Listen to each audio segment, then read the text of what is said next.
25th meeting, the New York City Audit Committee. Jackie, you want to please call the roll? Yeah. Bernie Rosen. Here. Mark Kaplan. Here. Michael Spitzer. Say yes. Yes. Bud Larson. Representing Controller Stringer, Michelle Levine. Here. Representing Mayor de Blasio, John Brathwell. Here. Representing Public Advocate Letitia James, Larry Schimmer. Present. We have a quorum. Okay, very good. The next item is the approval of the draft minutes of our Audit Committee of March 4th. I have some minor changes. Me too. But let's call the motion. Make a motion to accept. Second. Hearing no objections, we'll just take care of the changes. Thank you. I don't think they're very substantive anyway. No, there's duplication. Okay, I want to welcome the representatives from Gabriel Rhoda. How's the weather in Detroit these days? It's beautiful. I think it was, I happen to know someone who's a medical resident in Ann Arbor. I think you had a better winter than we did, I'm not sure. We did, absolutely. Just a couple weeks ago it was in. So, would you be kind enough to introduce yourselves for the record, and the floor is yours, as they say. Thank you very much. My name is Ken Alberts, I'm a consultant with GRS, I'm the project manager on this case. I'm Jim Anderson, also from Gabriel Roeder Smith and Company. And my name is Joe Newton. I'm from Gabriel Roeder Smith. Jim was instrumental in helping us with the administrative review. Joe has been the director over the experience study. We have this presentation. Try to move over the mic, and if you carefully, so you could speak up a little bit. Thank you. All right, will do. We have extra copies of the presentation sitting here. Does any? Okay, very good. Got it. Very good. Okay. This presentation was about an hour and a half, and I understand we have about 20 minutes to go through this presentation. We have a lot of material. I've talked to Amitao about what. Take your time and do what you think you Okay. have to do. As we're going through it, if you have questions, please interrupt us with your questions at the time. If you would like us to speed up or slow down at any point, please let us know. We can skip things as you Very feel is good. appropriate.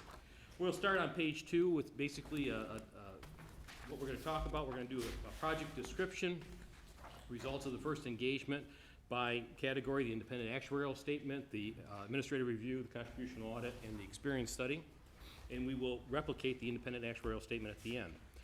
We have a second engagement project schedule. We were originally going to present this to you some time ago, and there were some technical difficulties with that presentation. So that project schedule is all in the past. I don't know that we need to go through it. We can if you want to when we get there. The first section basically talks about the project description and a little bit of educational material. And I'll apologize in advance. I usually stand up when I make this presentation because I get really excited because this is really interesting material. And so if I look like I'm dancing in my seat, it's just because I'm not on my feet here. You can stand if you need to. The project description can, basically, we are performing 2 contribution audits, 2 biennial experience studies, 2 administrative reviews, and 2 independent actuarial statements. The contribution audits are where we actually go through, collect member data, and replicate the actuarial calculations that were performed by the Office of the Actuary. We do full replication valuations. The first engagement replicates the 2010 valuation, which sets the contribution for fiscal year 12. The second engagement replicates the 2012 contribution valuation, which sets the contribution for fiscal year 14. The second engagement will be when, sir? The second engagement, we are in the tail end of that. It's, draft reports have already been issued. They're being reviewed at this stage. So it's a little unclear exactly how long the review process will take, but I would expect Thank you. somewhere Go between ahead. summer and fall.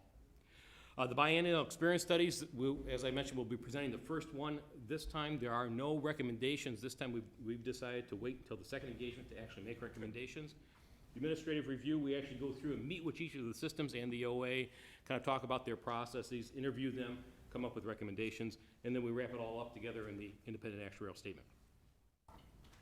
On slide 4, I'm just gonna kind of take you through a little bit of the actuarial theory on this, if this is all right. Fine. All right, on slide 4, we have, real mathematicians don't like to use numbers. Real mathematicians like to use letters, and so we have, our first equation here is full of letters here on page I slide found 4. some actuaries can't add 2 and 2, but that's neither here nor there. I don't mean you, but, That's right. Actually, we can make it any number you I know. I've been around the block, you've been around.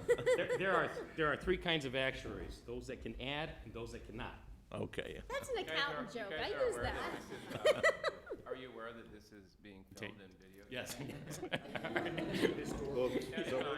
That was a joke for the record. You guys, of course, know the one about the 3 actuaries went out hunting, right? Oh, yes, yes. Yes. Rest of us don't.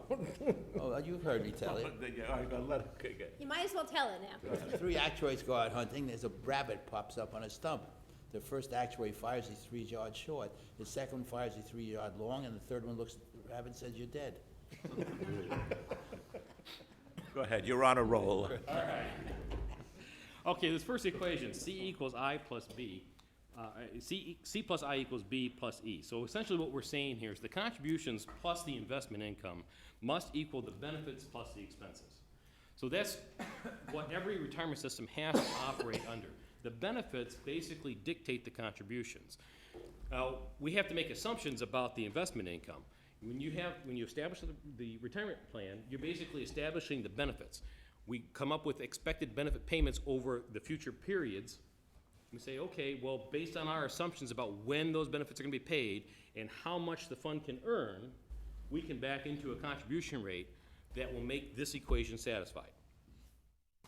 It all starts with what we call the total present value of benefits.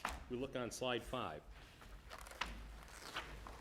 We look at the benefit provisions and we say, okay, well, based on this benefit provisions, this member will have this benefit at this date and it will be payable for this long. And we bring all those benefits for each one of the members, all 750,000 members across the 5 plans, back to the valuation date to come up with a present value. Now, that present value includes benefits that have yet to be earned because service hasn't been rendered, and it may include pays that haven't been paid yet because pay increases haven't been granted yet, because it's in the future. But that's our estimate of the cost of the system. That's probably, in my estimate, that's the single most important number in the valuation. Everything else comes from that number.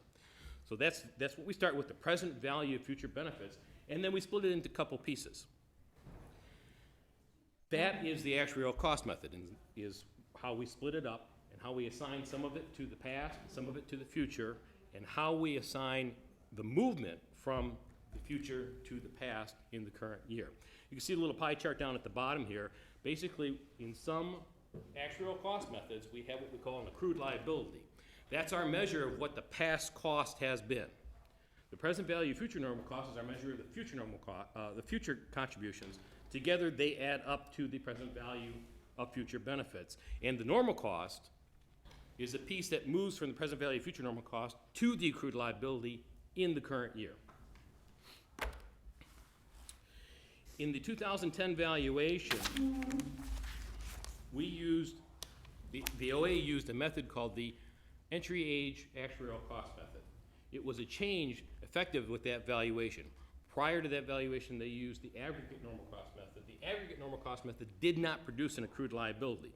So when the actuarial auditor came in and produced numbers, they didn't actually have to go to the same level that we have to go to now. We just matched on present value benefits and the normal cost, and we were done. Now we actually go through and match the present value benefits and the allocation between past and future costs. In the next couple of slides, we talk a little bit about how that's done for fire, based on the 2010 valuation. In the first chart here, What page is it? slide 7. Yes, slide 7. If you can actually open up your book so you can see slide 7 and 8 at the same time, that might actually help. Both of these are for the fire, for the 2010 valuation. If you see the number at the top, $20 billion. That's the total cost of the plan for fire as of June 30th, 2010. That was the estimate. We matched very well on that number. Under the aggregate normal cost method, we basically said, well, we have almost $9 billion in assets, so everything else has to be paid in the future. We've got a $20 billion debt, we have $9 billion in assets, that leaves $11.5 billion to be funded over the future. We're gonna take that and say, okay, well, a portion of that will be paid by the members because they make contributions also. The rest of it will be paid by the employer. That's $11,389. That $11,389 will get spread over the future working lifetime of the current active group, and that will create our normal cost. And that results in approximately about a $1.2 billion normal cost in the coming year. Contrast those numbers with slide 8. We start with the same top, $20.5 billion. But now we take that and split it into two pieces. We say, okay, well, we have this normal cost for each and every person that's supposed to be level over their entire careers. So if we add up those normal costs that were in the past and separate those from the normal costs in the future, we can come up with basically our measure of past cost and future cost. So the accrued liability is the past cost, that's $16 billion. The present value of future normal cost is in the future, that's $4.5 billion. And we split it that way, and we have a normal cost, that level piece, of $444 million that flows from the future to the past in each year. So our first piece of contribution will be the normal cost.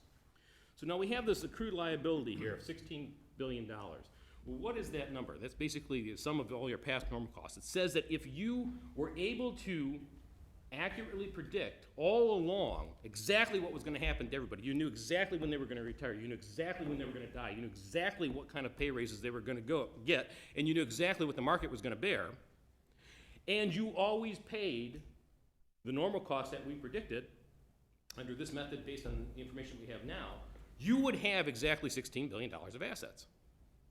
This accrued liability becomes a theoretical measure of where you want your assets to be today. So then you compare that with where your assets actually are. That's $8.9 billion. So you have what we call an unfunded liability. An unfunded liability is the difference between the accrued liability and the assets. Another way of looking at it is the difference between where you want to be given everything you know today and where you're at. So you differ by $7 billion. You're going to take that $7 billion and you're going to spread that over a future period. I think we're using 22 years right now for this valuation. So we'll create another element of contribution, a makeup contribution on that UAAL that we will add to the normal cost. So when we add the amortization of the $7 billion to the normal cost of 440, we get a total of about $977 million. And you'll notice that the unfunded liability here, the $7 billion, plus the present value of future normal cost for the employer, the $42.93, adds to $11,389, which if you go back to page 7, you will see that as the employer's future normal cost under the aggregate normal cost method. So each of the methods, basically, you can bring back one to the other. Any questions so far? Am I going too fast? I've never quite understood what the change in the method did to the accounting and our annual financial statement. Aha. Well, that's a complicated answer. Well, does it create a bigger liability on the balance sheet or a smaller one? It's essentially it's the same because the accounting rules require, and I'm going to talk for a minute about the old rules, and there are new rules that were effective, I think, this year. The old rules required that even when you used the aggregate normal cost for funding purposes, which is what this valuation does, that when you reported your liabilities on your CAFR, you had to use statement 50, which says that when you use the aggregate normal cost for funding, you use the entry age normal cost for reporting. So in effect, this change in the funding valuation had no impact on the CAFR.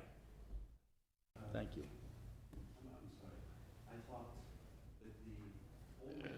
I don't know. Amir, you must speak up. Give him the mic. Amir, we all have to hear. Speak up. All right.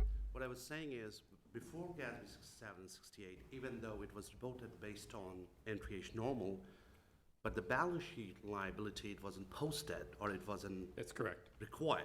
Yeah. I think the answer to that, I mean, after GASB 67 and 68, with this new method, you'll be seeing a huge liability in your CAFR. So there is some change. Am I?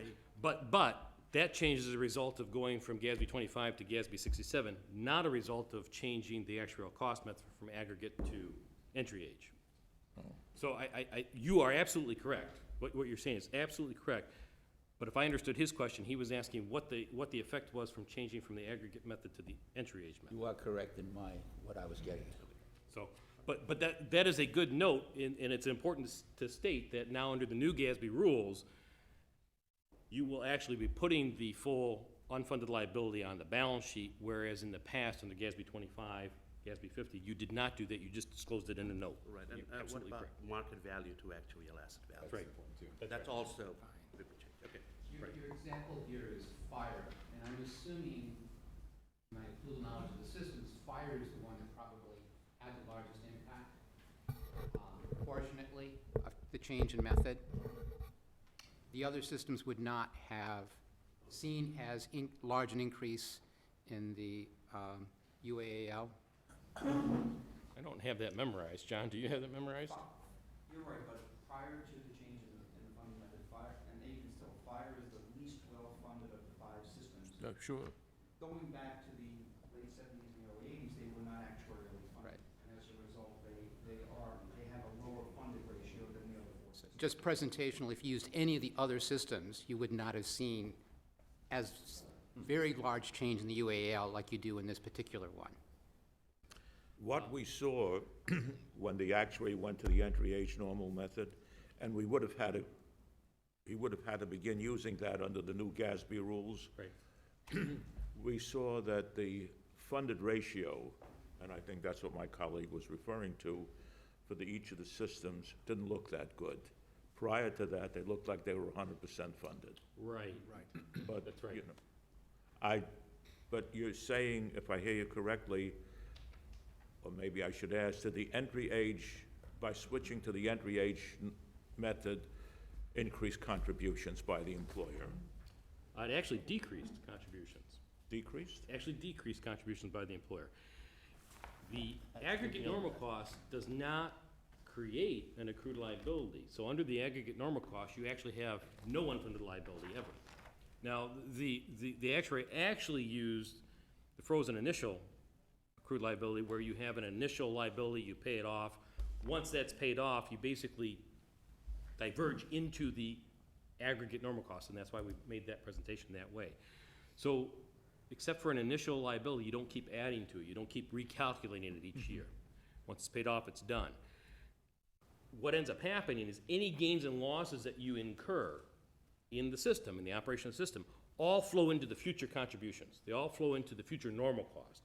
So if you look at the future normal cost of 11,522 in the fire, it's dramatically larger under the aggregate method than it is under the entry age cost method, by a factor of almost 3. So we've got 11 million up there, we've got 4.4 million down here. And that's really the difference between the two methods, is how we're allocating the costs that you haven't paid yet between past and future. Remember, the 20 billion hasn't changed under the methods. No. They're the same. So it's just the allocation between past and future costs, and then how you pay off that past and future cost over future years. The normal cost is always paid over the member's The working career. life. But the unfunded liability can be spread over any period that you choose. GASB 25 basically said that if you were gonna be in compliance with that, you had to use a period less than 30 years. I think initially it was 40 and went down to 30. I think traditionally, 30 years has been kind of the outset. A lot of systems don't like that number, being that it is larger than an average career.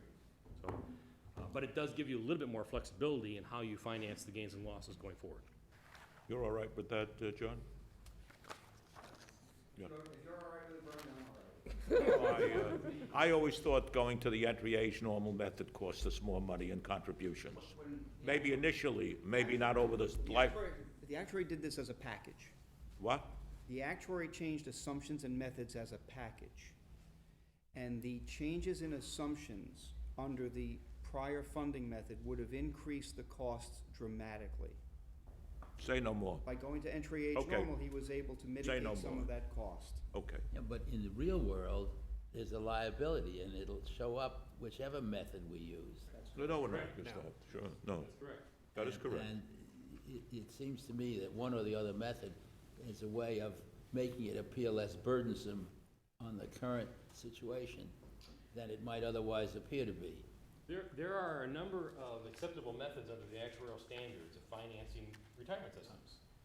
Both of these are acceptable under the actuarial standards of practice. They provide different contributions in different years, and so it's a matter of how you want to spread the cost going into the future. The new method, I'm willing to guess, produces a lower contribution than the other method. Okay, that's one of the reasons why it was adopted, presumably. That's right. That's right. Okay. Okay. All right, with that, we'll move over to slide 10. Talk about the conclusion first. Basically, GRS certified that the systems are being funded in conformity with all applicable actuarial, financial, and legal requirements to the best of our ability and knowledge. And on slide 11, the systems are funded in accordance with the standards of practice prescribed by the Actuarial Standards Board. The systems are funded in accordance with the applicable New York State and New York City statutes. And we believe that, assuming continued funding on the basis of June 30, 2010 valuation, that the contributions coming in will satisfy the obligations based on the objectives that have been set forth for us. And with that, we will start moving into the separate reports. Start with the administrative review. Thank you, Ken. So, Jim Anderson, I'm going to review this section. You can leaf through as I go along. I'm not going to go page by page by page, Okay. but rather I'm going to give you kind of a sense of the process and our main recommendations to save you some reading, but you can certainly read at your leisure. So we certainly met with the OA and each of the individual systems in January of 2014 and of January of 2015 for the second engagement. And the purpose of this whole administrative review is to review a few things. We review the data gathering process for the annual actual evaluation. We review the data gathering and transmission process for individual member benefit calculations, and that includes the benefit certification division of the OA. And then we review the security of the member data, both at systems and at the OA and the transmission between various groups. Our goal is to make recommendations to improve processes and review the communication between the OA and each system. And I just make a note, this investigation should be considered a review, not really an audit of administrative procedures. I'll start with our conclusion, and the conclusion is that the data used by the OA to determine employer pension contributions and develop actuarial assumptions was sufficient and accurate for those purposes. As I mentioned, I'm going to highlight really what our recommendations are. They start on page 16, so I'm flipping there. 16? Yep, page 16. And here, I'm going to highlight the first recommendation of the controller, which is whether we can see if there's a better way, a more efficient approach to the administrative review. The systems are audited a lot. We heard that from them as we went in. And is there a way potentially to combine their review with other audits, this review that we're doing with the other audits? Or is there another way to determine the completeness and accuracy of the valuation data? Our recommendations for the OA on page 17, really the couple I want to highlight, I'm going to leave out a lot of the other detail, but the production of full valuation reports for NICERS, teachers, and BERS would be encouraged. And then working with BERS to obtain better credit service information. Those are the two key recommendations we have. The other part is, for BERS, that's going to be our recommendation for them too, as we go forward. Can you elaborate a little bit? Yes, on and the so bird this is, situation? yeah, the BERS situation really is dealing with part-time service and how that's Yeah. reported for the valuation. I know it's been a long-standing process, and we've certainly talked with John and his staff are working with BERS on that situation. So that's the particular thing for BERS. For NICERS, the rest of the recommendations are really about sharing. So on page 18, NICERS, I'm going to highlight what we see, kind of best practices at each place, and it's the first bullet there. Share the information with respect to the paperless office security, disaster recovery, and their business continuity programs with the other systems. Moving to teachers, on page 20, I guess I said I wouldn't lead through, but we're flying through our report here. Teachers really stood out with regard to employee security and education and training with respect to their program. Police, I don't think I've got a slide on it, but police has got redundant servers that were really outstanding. We did a walkthrough at each system and the OA as well. And walking through police, it was really quite incredible, the what were they called, Ken? The virtual servers that they use and the duplication thereof. Theirs is a real state-of-the-art operation with respect to that technology. And then I will flip us all the way to fire, and fire's main thing is, you know, what can they share? Well, if we get corpus funding, maybe there'll be more to share in terms of that. So that's our recommendation there, and we know that's quite a goal, should I say. I'm not sure how to put that best. So that's really my quick view of the administrative review, given. Additionally, the fire system was underfunded. When I came into the government, I started as an accountant in the fire department. I then moved to OMB. I was told when I went into the fire department that that pension fund may go bankrupt because there were certain requirements that the management gave 3 times what, it was just it's old stuff, but it was terrible. So over time, there were negotiations and whatnot, legislation was passed, and that has helped to improve the system, but it takes a long time. Duly noted. Well, thank you very much, yes. Yeah, it was terrible, they all said. Very good. So that is really my quick overview of the administrative review. We got other material to go back through. Just I'll note we're trying to finish up our draft on the second engagement report, in the next few weeks here, mid-April, let's say. And then we'll move on from there. So having given Ken a brief breather, I think I'll pass it back to him for the Okay, contribution before you audit. do that. Yes, sure. In looking through the types of issues that we have here, they're a bit different in each of the 5 systems. There seems to be frequently a lack of communication. There also seems to be sometimes not understanding the value of what they're doing. I guess I question, from an administrative aspect, the necessity of having 5 distinct processing systems that do basically the same type of function.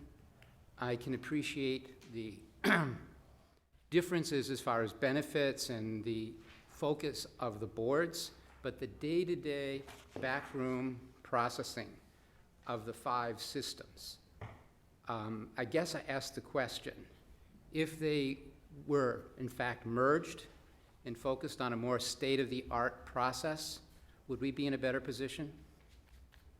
Can I take that? Sure. Yeah, I think that's a question you need to ask. And it's a question you need an answer to. I'm not sure it has an easy answer. There could be pluses and minuses to that. You know, when any organization gets too large, you end up with a lot of bureaucracy and it becomes hard to deliver the services to the intended audience. In addition, the intended audience for each of those systems has some very unique aspects to each of that membership. You know, the police membership is very, very different from the NYSERS membership, which is very, very different from the teachers membership, which is very different from the BERS and different from the fire. But I would suggest NYSERS has 20 distinct Well, groups that's of right. memberships within it that seems to be able to manage them. That's a point well taken. But I think that those groups, maybe with the exception of the Transit Authority, which kind of look a little bit more like police than the others, the other groups tend to look a lot alike, even though they're separate groups. But NYSERS does fire and sanitation, which has a benefit structure Right. based Yeah, on yeah. the others. Yeah, I think it's a question that you should ask. I'm not discouraging the question. We don't have the answer to give you on that. I'll just put that out. We don't have the answer. But I don't think the answer is a slam dunk in either direction. I think that there are pros and cons. We've seen consolidations of other systems that work real well, and we've seen consolidations of other systems that haven't worked. And so it's all a matter of, there's some give and take in every arrangement. That's not a very good answer, I understand No, that, it's but, not. we don't have It's the not answer an for you. answer. No, it's difficult. Yeah. All right, but I would suggest that it's something that we seriously look at. There's huge redundant costs here. We pay for multiple data processing systems. We have units that do basically the same work 5 times over, and they all have different levels of expertise. And relative to the question of different benefits, yes, that's very, very true. However, if you look at NYSERS, there's a huge array of different benefit packages that they seem to be able to manage reasonably well. I don't think, It's a multi-employer system, and they handle it pretty well, I think. and so I think The fact is that when we get into BRRS, we don't necessarily have the depth and the skills sometimes that we have in the other systems. We also don't necessarily have in each of these systems the level of skills that would provide the best services for their members. Thank you. Any other questions on the administrative review section? Okay, back to Ken. All right, now we're gonna go into the contribution audit. As Jim mentioned, basically the administrative review gives us an opportunity to actually verify that the data that we were provided to by the OA was reasonably accurate data for purposes of establishing the valuation results. We did that. We actually looked at individual member data at each of the systems and concluded that the data was accurate, at least as far as what the systems showed. So then we actually get into the contribution audit. And what I'm gonna do is I'm gonna focus on two pages, pages 32 and 33 of the presentation here. Talk a little bit about the tolerances, talk a little bit about the results. I'm not gonna go into the individual system results unless you want me to. So basically, on page 32, we established some tolerances in our measurement. No two actuarial firms are gonna have an exact replication of any calculation. We're using different software. We have different observations. We apply things slightly different in each group. And so what we do when we perform an audit is we say, well, we need to be able to come within a reasonable proximity of the other actuaries' calculations to say that we have a clean audit. And so on the present value of benefits, we established an individual tolerance of 2%. And that's basically on a categorical basis. So we actually look at the present value of benefits for retirees. We look at the present value of benefits for actives. And then actives, we subcategorize that into age and service benefits, vested benefits, disability benefits, so on and so forth. So each one of those, when we're comparing, we're hoping to be within 2% for a clean audit. In aggregate, when we look at the total present value of benefits, we want to be within 0.5%. And so we establish basically a two-test process. If either of the tests are passed, then we have a clean audit. So you could fail one or the other, but not both. You only have a problem if you fail both. On the accrued liability, that's how we're separating between past and future service. A lot of times that's a lot harder to get as precise between actuarial firms. And so we have a little wider tolerance. We have 5% there by category and by total. The normal cost, we only looked at the total, we had a 5%. The normal cost and the accrued liability basically go hand in hand. A lot of times if you are under in one, you will be over in the other, or vice versa. The computed contribution, there can be a lot of leveraging there because the assets are expected to be the same under both, and so you're only looking at a portion of the total contribution. It can be leveraged by the assets, which a small change in the present value of benefits can create a large change in the ultimate contribution, and so we widen the tolerance there for the total contribution. On page 33, we actually see the results by present value of benefits and total employer contribution, and you'll see that in each of the cases, each one of them passed the tolerance tests. And so as we look at it, we came up in total for the 5 systems at the bottom. The OA's total present value of benefits was $222 billion. Ours was $220. We were off by just over 0.5% in total. The employer contribution, $9.267 billion versus $9.161 billion, off by about 1%. So we have a very clean audit. We replicated very well. There was one area in the first engagement that we had trouble with, and that was the allocation between accrued liability and normal cost. We were, I forget which direction it went, but we were low on one and high on the other. We have since in the second engagement investigated that further and determined that the actuary was levelizing the employee contributions that did not that were not payable over the employee's entire career. So many of the groups, the civilian groups, they pay employee contributions for a short period of time, 10 years, 15 years. The actuary was levelizing those over the member's entire expected career. That's a very common thing to do. There's nothing wrong with it, but it wasn't obvious in the material that was handed to us, and so we didn't, and we weren't told that, so we didn't identify that until the second engagement, until we dug into it further. Once we dug into that in the second engagement, we actually matched very close on both the normal cost and the accrued liability. Any questions on that component? I just have a quick question. So is this test really a pass-fail test? So you had results like this where every single one of them was very close to the limit, whether it was 2% or 5%, it would pass. But would you treat that the same as something that looks like this, which is randomized differences? I'm just asking, is it really just a pass-fail test? No, it is not. It's not just pass-fail test. So if you were very close on everything, you might re-examine and come to a slightly different conclusion? That's a possibility. You know, one of the things that we do, and I didn't talk about it here, is we actually collect test life cases.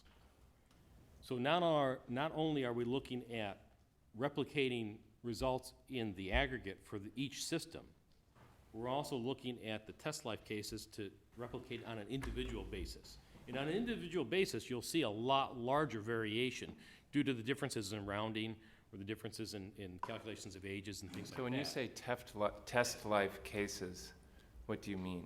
So we would go through the data that was provided to us and we pull out a record for a person and say, okay, OA, please provide us your calculations for this person that show all of the intermediate calculations, the present value of benefits by category, all the iterations in each age so that we can see how the... But it's a test on the whole calculation on an individual. Yes, exactly. Okay, so it's not a test life case, but it's a test of a life case. Kind of, okay. Yes. That Yes. clears it up for me, all right. Yeah. All right, thanks. So we do both things. And so when we're actually analyzing the results of the audit, we look at the totality of what we looked at and make a determination. And there's a little bit of art in there as to, you know, when we decide that we're done or we decide we need to look further. Now, we actually looked at a lot of the individual calculations and provided the OA some issues to look at. Basically, I think there were some, and you'll see it in the book, there were some assumptions that hadn't been updated for small groups. They didn't affect the total. Basically, we were within tolerances in the total because they were only small groups. Where that becomes important might be, for example, a proposal that only affects that group. So you want to get it corrected for the next iteration. In total, we're fine, but we had probably about a dozen different things that we pointed out. Any other questions on the question? With that, I will turn it over to Joe. Great. We're going to jump forward to slide 56. What slide? 56. 56, thank you, sir. Now, similar to the contribution and the administrative review, we're doing 2 experience studies, and this first one is really kind of a dress rehearsal. It's to get through the process, learn all the different pieces, get the reconciliation process in place. And there were no formal recommendations with the first experience study we're going to talk about today. Those were coming with the second one. First, what is an experience study? Well, as Ken's been talking about today, and all the discussions around, there are these numbers, these liabilities, these moral costs that were calculated in the valuation process, and a lot of that is based on assumptions about things that will happen in the future. How long people will live, what are salary increases going to look like, when will people retire, and et cetera. Those assumptions need to be regularly reviewed to make sure they still are appropriate in the best estimate of future behavior. If you do it too often, for example, you say, well, shouldn't we do that every year? Shouldn't we go in and re-examine all the assumptions every year and make sure they are the best estimate? You could, but that's a very costly exercise. Also, you may overreact to short-term trends in that case. If you wait too long, if you go 10 years, you may not react near fast enough. So about this 4-year process is the most common, and it's the one I think makes the most sense and fits very well. Based on these recommendations, then, we will provide observations and recommendations to the OA, and then the OA will consider the recommendations for adoption after that point. Slide 57 gets back to the funding equation, and this is just kind of outlining the main assumptions and where they fit in the equation. Slide 58 is just a listing of even more of the assumptions that we're looking at. The main ones, there's even, several more than these when you start digging into the little details. But of course, the big ones are inflation, investment return assumption, overall payroll growth rate, overtime assumption for these plans, and then the mortality. Slide 60, our general findings so far, and we have wrapped up the second engagement as far as reconciliations and made our first recommendations in draft form. The main finding is that the retirees do continue to live longer and will likely continue to do so in the future And our biggest recommendation is a material increase in the longevity expectations for all the retirees and all the different groups. This is not just a New York City recommendation or pattern. This is a national pattern. It's a global pattern. People are living longer. And it's not only that, but the speed, the trend of the trend is accelerating. It's not decelerating. And so if you look at, there's been lots, just in the last year, a study put out the Society of Actuary. I'm happy to hear that. That's right, it's a good thing. I'm very happy. Well, in general, things that are good for the individuals are bad for pension plans. And the things that are good for pension plans are bad for individuals. That seems to be when you talk about assumptions. In your audit, you went into detail on the mortality assumptions for women and for men. Many years ago, about 30, I think maybe a little more, an action was brought, a case called Women in City Government, where basically they said, yes, we live longer, but assuming that in the actuarial calculations is discriminatory. They won the case. They won the case.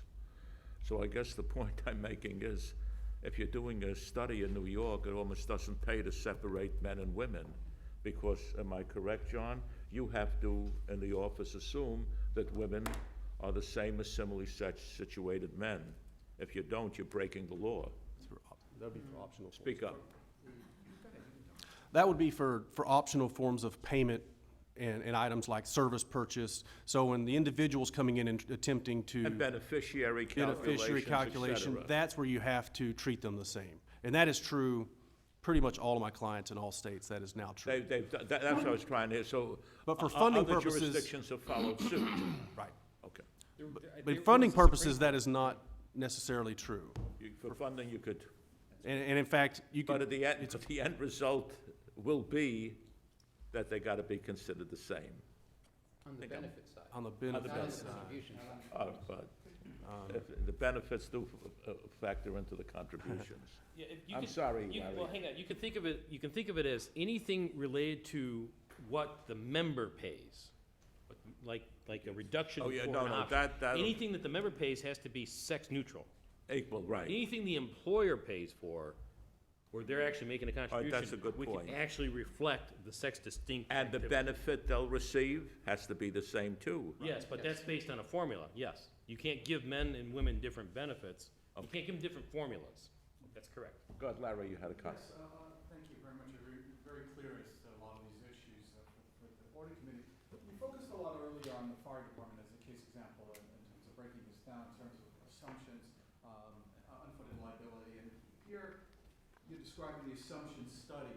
And one particular jumps out as a question I have for you, given some of the questions that we're hearing about disability and the assumption rates at which the fire officers are being looked at in terms of disability, and what periods of time those were studied for purposes of other benefits and cuts that members have had to their tier status. So my question to you is, when you studied the assumption rate or looked at the assumption rate of the disabilities, what period of time were you looking at, and how do you account for fluctuations or variations through a longer period of time? Well, in the second engagement, we have 2 more years of data. So what we will years have more periods of were time. you utilizing for that?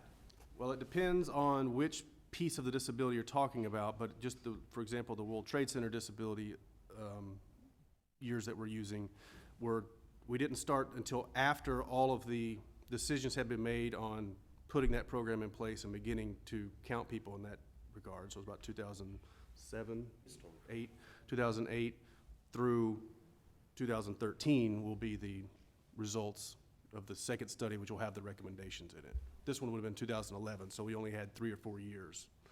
Now we're going to have 5 or 6 years. And your assumption rate of disability would take into consideration the 9/11 cases under the World Trade Center Right. statute, but also additionally the normal. The normal ones on the continue. Disability rate which you do. Right. Excuse me, if I could just follow up on Larry's question. At any point, do you compare things like our disability rates to any kind of national norm, or you're just really comparing us to our actuals to our projections? We do internally compare to other clients to make sure, well, mostly just to see how different this is, because if it's something that's outlying, we need to find out why and make sure that's true, because it can be, because everybody has different definitions of what a disability is. And in fact, the same thing goes with disability mortality, because if you have to qualify under, say, the Social Security Administration's definition of disability, the mortality for that individual is going to be very different than someone who qualifies for a disability because they can't be a firefighter anymore, but it may not necessarily be a life-changing item. So, so all that has to be taken into account. And so, yes, we do internally do that. We don't publish that information a lot because it just brings up questions of, well, how come for this state you're using this one and this one? Now we got to start explaining why, when it could be a very good reason why, that they just have a totally different definition of disability. Now, internally within the city, I mean, the results are all there. You can easily compare between the different groups. Right, although they really do have different populations, so it makes sense that there would be differences in those assumptions. I'm curious if you are able to comment at all on how we compare to other municipalities or other large clients that you have. Specifically with regard to our disability rates. We'll be prepared in the second engagement to have some comments on that if you. Great, thank you. Some results. But it sounds like from what he said earlier that you'd have to look at the differences and then you'd have to understand the definitional differences across the systems in order to come to a meaningful conclusion. Got that. I mean, one big difference could be, for example, I've got fire plans across the country that have a 20 and out retirement eligibilities. I have other clients that have an age 55 retirement eligibility. So in one case, someone that's 51 with 24 years of service would qualify for regular retirement, and in the other one they wouldn't. So the same instance that may cause one to become disabled may just look like a retirement on the other case. Got it. So there's all these, you know, you can't always get apples to apples on that kind of stuff. I just want to leave our understanding clearly the data set of which you're looking at. You indicated on the disability side, you have the data through 11. When are you starting with in terms of review? We have data back till 2001, if not before that. We're starting our analysis mostly with 2001. So the analysis is post 9/11 to 10 years later? Right.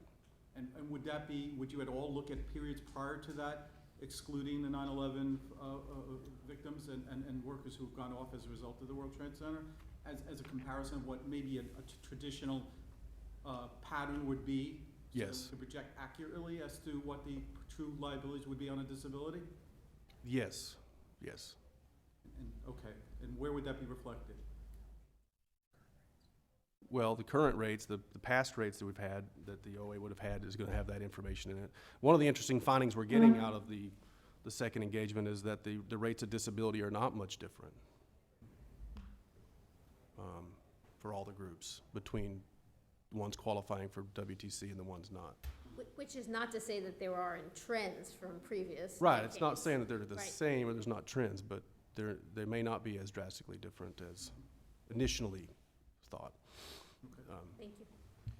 One of the things I wanted to mention with regard to this specific topic, I think it was about the mid-90s. I was at a conference, and one of the board members from the fire departments, from the fire plan, was at that conference talking about this specific issue, talking about disabilities. And my recollection from his talk at that time was he was saying that they had some professionals come in and actually look at the rates of disability. And they had a mindset that the disability at that time was an entitlement. Nobody retired. Everybody went out on disability. And so the group that was covered basically thought that that was the way that they were to retire, was on disability. And so they had to go through, at that time, they were working through an educational process to explain to the group, no, that's not what the disability provisions are for. You're actually supposed to go out on age and service retirement. And you know, this is going back 20, 25 years now. And so if you go back too far in the data, you'll see trends that are no longer appropriate to be using going forward. You do have to be a little bit careful with that. Essentially, when you're looking backwards, you're hoping that a lot of the back trend is in the rates that you're comparing to as the current rates. but it becomes very difficult trying to ascertain which portion of the experience is a short-term trend, which portion of the experience is actually a change, a real change in the trend going forward, and what your future expectation is going to be as a result of things that you anticipate happening going forward that may not actually be in place yet. But if you were to discount, let's say, the thought that at a prior time to 9/11, people were using disability at a larger level, not necessarily due to disability, although that could be, reviewed for other ways. Yeah. And you discount the fact that, hopefully 9/11 and the types of injuries do not occur on a recurring basis in the city of New York, then how do you come up with a reasonable expectation of what a disability rate would be with proper application of the law, proper review by the disability committees and doctors, so that you can come up with a realistic number of what true liabilities would be, as opposed to these numbers which you yourself are admitting may not be totally accurate as to what a true disability rate would be. That gets into the process of having this report replicated on a periodic basis. So we're doing this basically every 4 years. Well- And so it's not these are the right numbers this year and we've got it. It's always a work in progress. We're always working toward the right numbers. So hopefully each year we're improving the precision and taking into account new information, and we're always working towards improving the precision. So it's never going to be perfect because we can't predict the future with any certainty. It's problematic for some of us in other areas that we do, because as we look at legislation on the tier reinstatement to the benefits that were cut in '09, true numbers from the actuary's office and from the outside auditors who look at this in actuarial review enables legislators and others to take proper action on what these true liabilities are. And then with this imperfect information, as you said earlier, and some of it was a joke, you can make what you want based upon the numbers. And to do what we think is right on other areas, we need that proper history and understanding of what the true implications are. So I thank you for your candor and your honesty in terms of how these numbers are put together, and I appreciate it. So that is pretty much my remarks for the experience rate at this time, for this round. Did you want to go to 61 and 62? I think those are key pages, sir, or? I think it's his, 77. I think it's his bag, right? It's back to you, Oh, back to me? 78. I think so, I think so, I don't, just I wanna go back quickly. to, well, if it's me, if we're ready, I'm going to 78. 78. You want to go all the way to 78? Yeah. 61, the No. economic Yeah. assumptions. Oh, Yeah, he wants to 60, he wants to 50. okay. 61 is Yeah, one? well, if we're running out of time, maybe we should go to 63. Your bar chart is very interesting. You had it in your main report, right?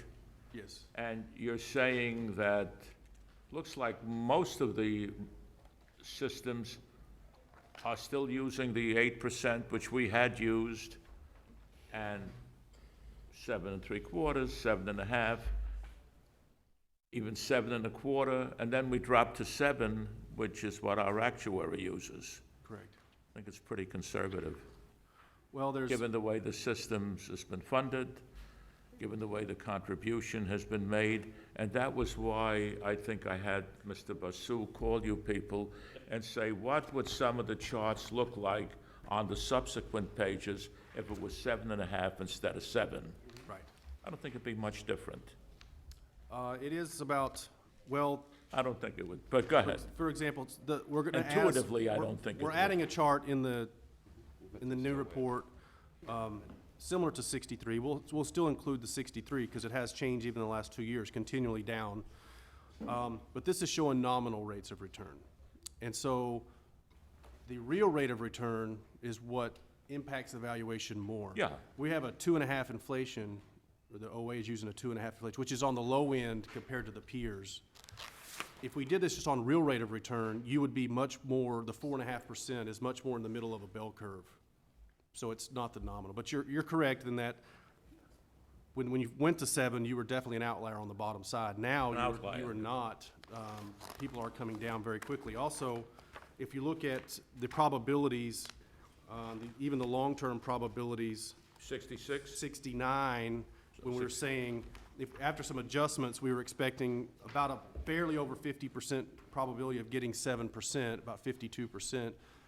7.5%, those are the 44, 45% You didn't include a chart for 7.5, but you No, just- but that's, we just ran it last night. Okay, and that's what- that's- If we okay. did it at 7.5, that's what the 52s and 51s would become 44s and 45s. You know what a difference in cost it is to the employer from 7 to 7.5? It's a fortune of money. Well. But over time, wait a it's minute, gonna, let's explore that statement a little bit, because I don't think that's necessarily a true statement. it is in next year's budget. In next year's budget, that's a true statement. Yeah. But the total cost of the employer is not dictated by the investment return assumption. It's dictated by your investment return experience. So if you have We a conservative assumption, you have high initial contributions that will fall. Yeah. If you have an aggressive assumption or an optimistic assumption, you have low contributions that It will doesn't work that raise. simply. Yeah. You know that, and I know that. Because when you exceed the actuarial interest rate, you're gonna smooth those Right. things. And the previous actuary used a 6-year smoothing method. I think it was the only one in the United States that used it. Most used 5. But just to clarify, in the city's financial statements, that is not smooth. The liabilities aren't smooth. Forget, we're talking. So, these are large funds. Yes, 8-9 billion yes. is the cost, 125 billion or something, or 140 billion of the assets. There may have been times when I was active in OMB where we argued with the actuary, why this, why that, but at the end of the day, the city contributed what they had to contribute. There was no gamesmanship, there was no playing, even when times were tough, am I right? We always contributed, always contributed. So, Also- I feel that the drop from 8 to 7, I'm no longer in the government, and I'm a retiree, so you may say, what are you complaining? It's good for the system. Still, I thought that was a little too dramatic. That's my point. You had something? I was just gonna add, when you were saying we always make our required contribution, I was just going to add, unlike many other I'm jurisdictions. sorry? Unlike many other, we always make our contribution, saying. unlike many other Now jurisdictions. look at New Jersey. But that, the contribution that's been made is based on a series of assumptions. And the question I have, if you go back, if you can filter out the 9/11 situation, and you go back and over any 10-year period, how close were we in the assumptions and the reality? And does that illuminate our view of the future? And That's a good question. And what I would like to, I always do this to things. If you look back before 9/11 and go back 10 years, what would the difference have been in responding to my question? Because reality intervenes, the rest is all numbers. Right. And- Well, you have to separate, there's the investment return assumption, or some of the other economic assumptions, and then there's the data-driven assumptions. And the data-driven assumptions, for the most part, are very predictable and pretty stable. No, But the I investment used return- to be in the business. absolutely. What I'm asking you is, if you went back and took a look at the 10-year period, and took a look at what what the assumption produced and what the real world produced, how apart would those two numbers be? Maybe in your second Interesting question, engagement, if but- it's not too much trouble, you could try some of those calculations. I think it's a good question. Yeah, I think we But what I think is actually would be, I think one of the outcomes of that type of analysis would that be more often than not, actuaries have understated future costs, not overstated. I'm willing to believe that, Okay, that could be. because there's always pressure to reduce the apparent cost. Right. Because of I these, know, I because think- of these discussions. It's a follow-up to my comment, and I appreciate The that. real world catches up to you, Right. And and I just want to know, if you look back, what it might have been. If you look in the appendix, we have basically category by category that Yeah, actually shows, I was- it doesn't show the financial results, but it shows the number counts of people, what we expected to happen versus what actually happened. I guess my experience seems to be, your projections about what happens to the people are more likely to be accurate Yes. than the projections about what the market does to us. Well, yeah, I mean, you can just look at the 2000s and see that. I mean, the 2000s is basically the decade of zero return. I've asked my question. Anything else on the economic side that we want to talk about? Experience study? Okay. Okay. You want to go to your statement, is that it? Yeah. What page? So we're gonna go to page 78.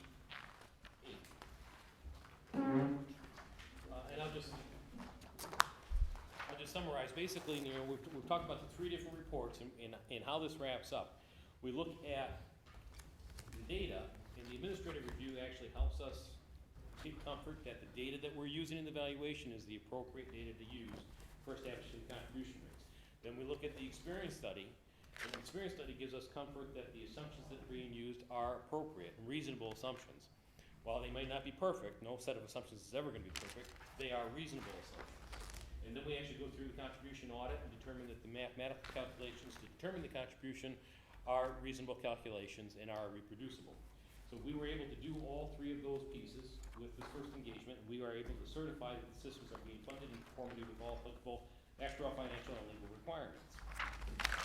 As we mentioned before, on page 79, the systems are funded in accordance with the standards of practice, both on the calculations and on the setting of the assumptions.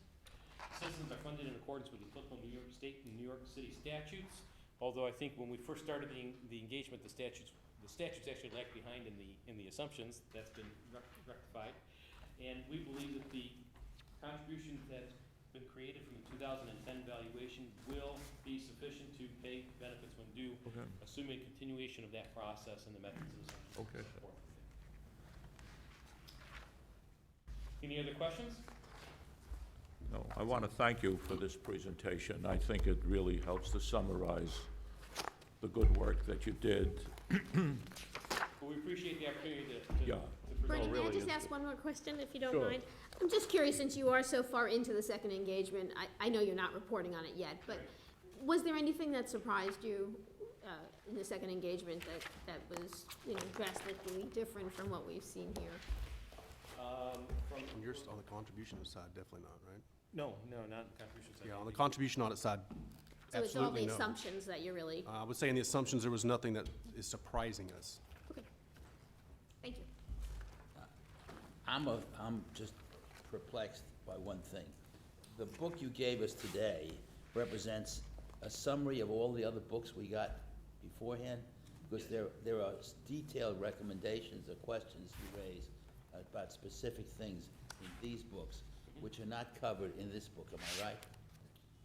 Yeah, they're highlighted, but yes, yeah, I think there are more details, that's correct. So we're not going to have an opportunity here today to respond to comments you made about why certain things aren't being done or haven't been done, which would, if done, improve the performance of the reviewed groups. Well, my flight's not till 8 o'clock, Joe's not leaving No, until... I'm We can stick around as long as you want. I'm addressing the fact that if we, as we did, read these, which raise questions in my mind, I'm sure others, particularly where there are opportunities for improvement and saving money, we're not, I think, discharging our function properly unless we somehow find a way to address these issues.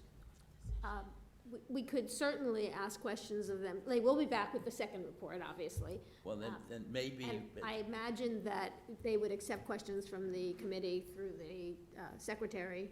Yeah, absolutely. We would. We can answer questions now if you want, yes. if you have specific... I don't know if it's fair to take everybody's time, but as I've got marks on a lot of this stuff that raise questions in my mind All right. about the efficiency of the underlying operations, which are I found your reports, it's the first time I ever read actuarial stuff with as much interest.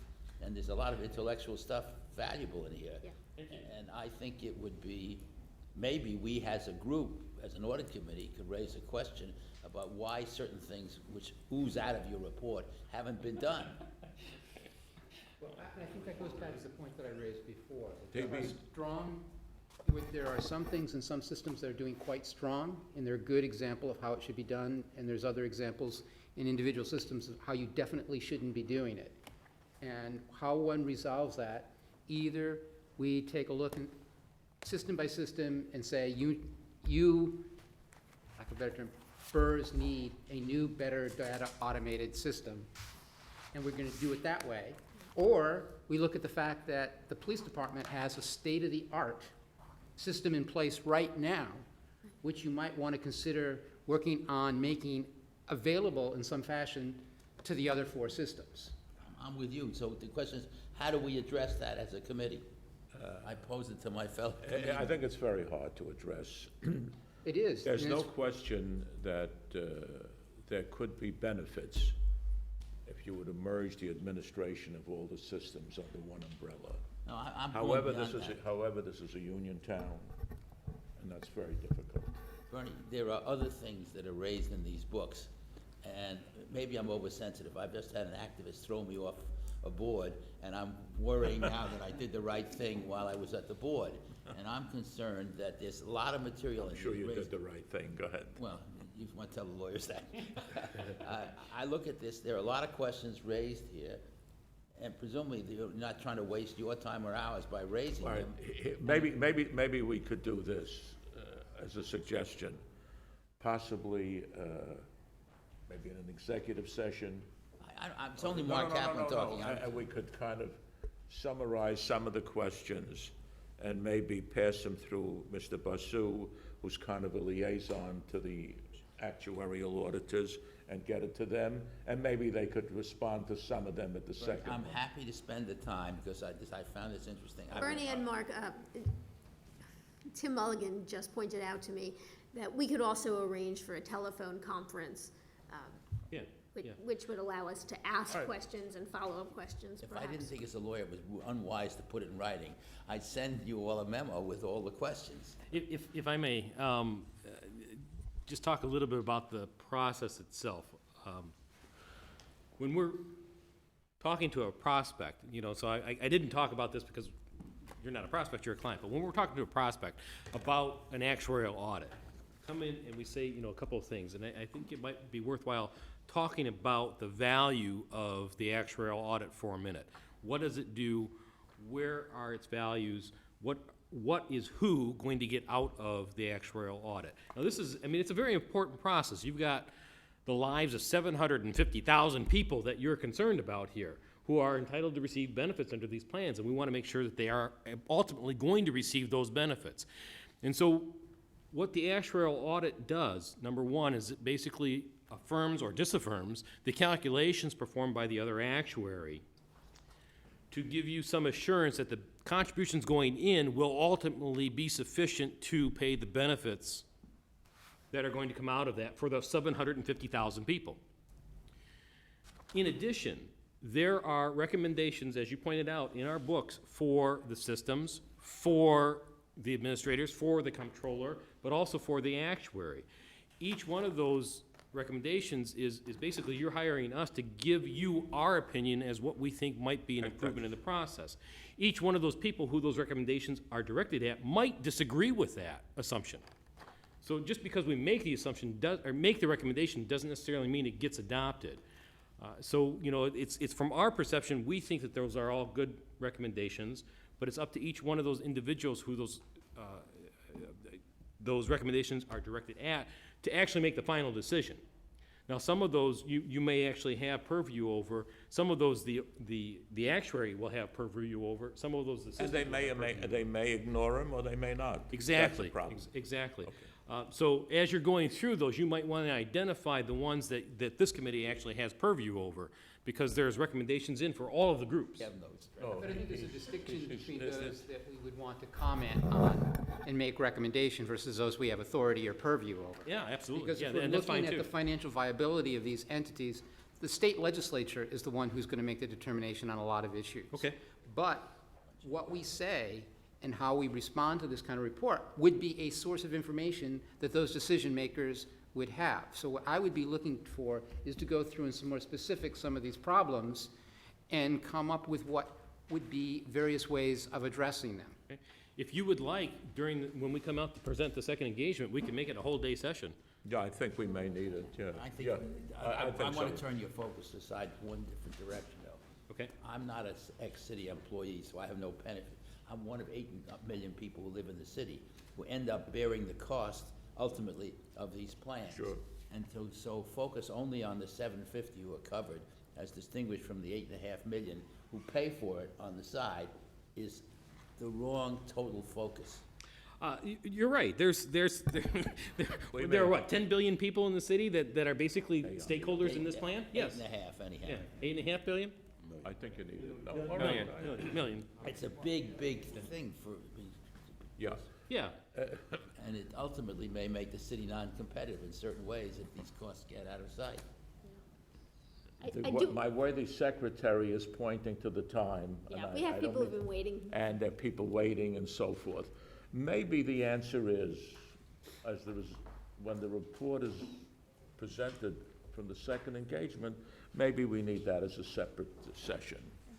That That may be a makes very sense. good, that may be a very good suggestion, and I would say that if there are some, what you think are more important issues than others, maybe they could be sent in draft form through our worthy secretary, who will, she's terrific, who will see to it that it goes to all the members, and then, you know, we could kind of have maybe a, I think this was very meaningful, but even more meaningful discussions. I think that's the only way. I would ask It's one other complicated stuff, there's no It question. is, yeah. Could you conceivably get us the book you talked from before you meet with us, so we could have an opportunity to read Yeah, that? all right, We could fine. have a more if they- meaningful back and forth if we had read this Okay. before. I kept thinking how much of this was in here, and it's hard to correlate it. All right, Okay. very good. I would just like to add that I would hate to lose any of the comments that this committee has regarding the audit, regarding its improvement in the future or other things Sure. that the auditor should look at. So in spite of your reservations about putting it in writing, I would really appreciate having your comments in writing so that we can follow them up in future audits. Okay, You know? think about it, maybe. Keep an open mind. Okay, very, okay. It goes against every advice I ever You give could a email. client. Thank you very much. Appreciate it. Terrific. Michelle?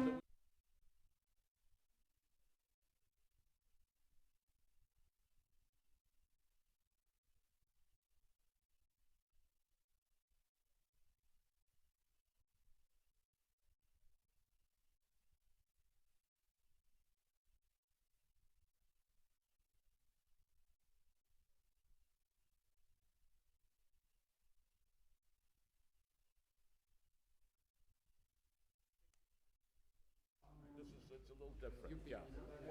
What are we accepting? I'm not quite sure what the actual is. I'm sorry? What are we accepting? We are accepting the reports. All those reports? We're accepting the reports, meaning that we believe after this discussion that this was a thorough engagement and that what they have reported makes sense as a city record. Amitabh, I'll do it, but I tell you, Amitabh, without get the other man. the issue raising the questions other I gentleman. have, it's difficult. He went already, okay. No, it's We okay. can certainly say, No, it's all right. we have said for the record that we will have a more detailed discussion with them. I think so. So, I just, Bernie, I don't know if you finished that vote. I'm not sure if you finished that vote. You had a motion and a second. Yeah, Any objection? Are we all in favor? Reservations. All right, so, I'm just saying that we should finish the vote. So if people have comments, if not, we should just, all all in favor? right, Aye, okay. thank you. I feel we've done a very inadequate scrubbing job. Very. Considering the amounts of money that are involved. Thank you. How could you ever justify the rudimentary nature of our interaction? Yeah, very good. we'd be happy to go, I mean, I like being bold. No, but You gotta move on. Thank you very much. Safe trip back. what you can do is press them for information. Bernie, you look wonderful. You look great too.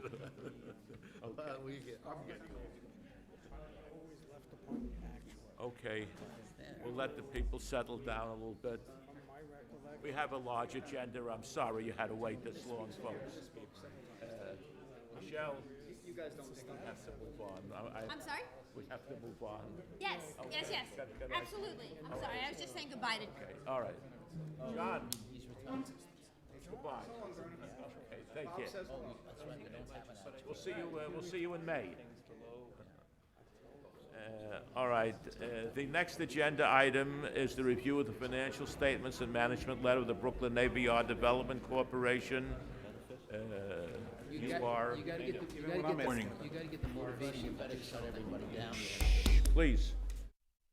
I'm sorry, folks, it's, go ahead, they've been waiting. Good morning.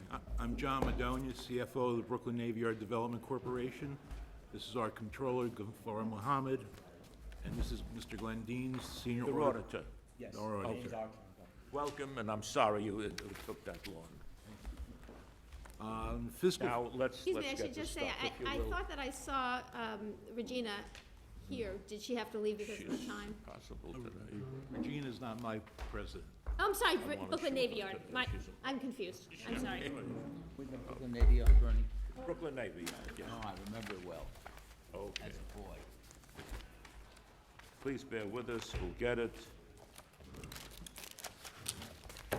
Here it is. Go ahead, sir. In You're fiscal, gonna use the MD&A as a statement, or you have your own statement? I have a brief statement. Very good, go right ahead. In fiscal 2014, BNYDC continued to work with FEMA and OMB to secure funding to rebuild from Superstorm Sandy. It is currently estimated that the cost to rebuild the electrical, waterfront, and steam infrastructures will be in excess of $65 million. 65 million. Yes, sir.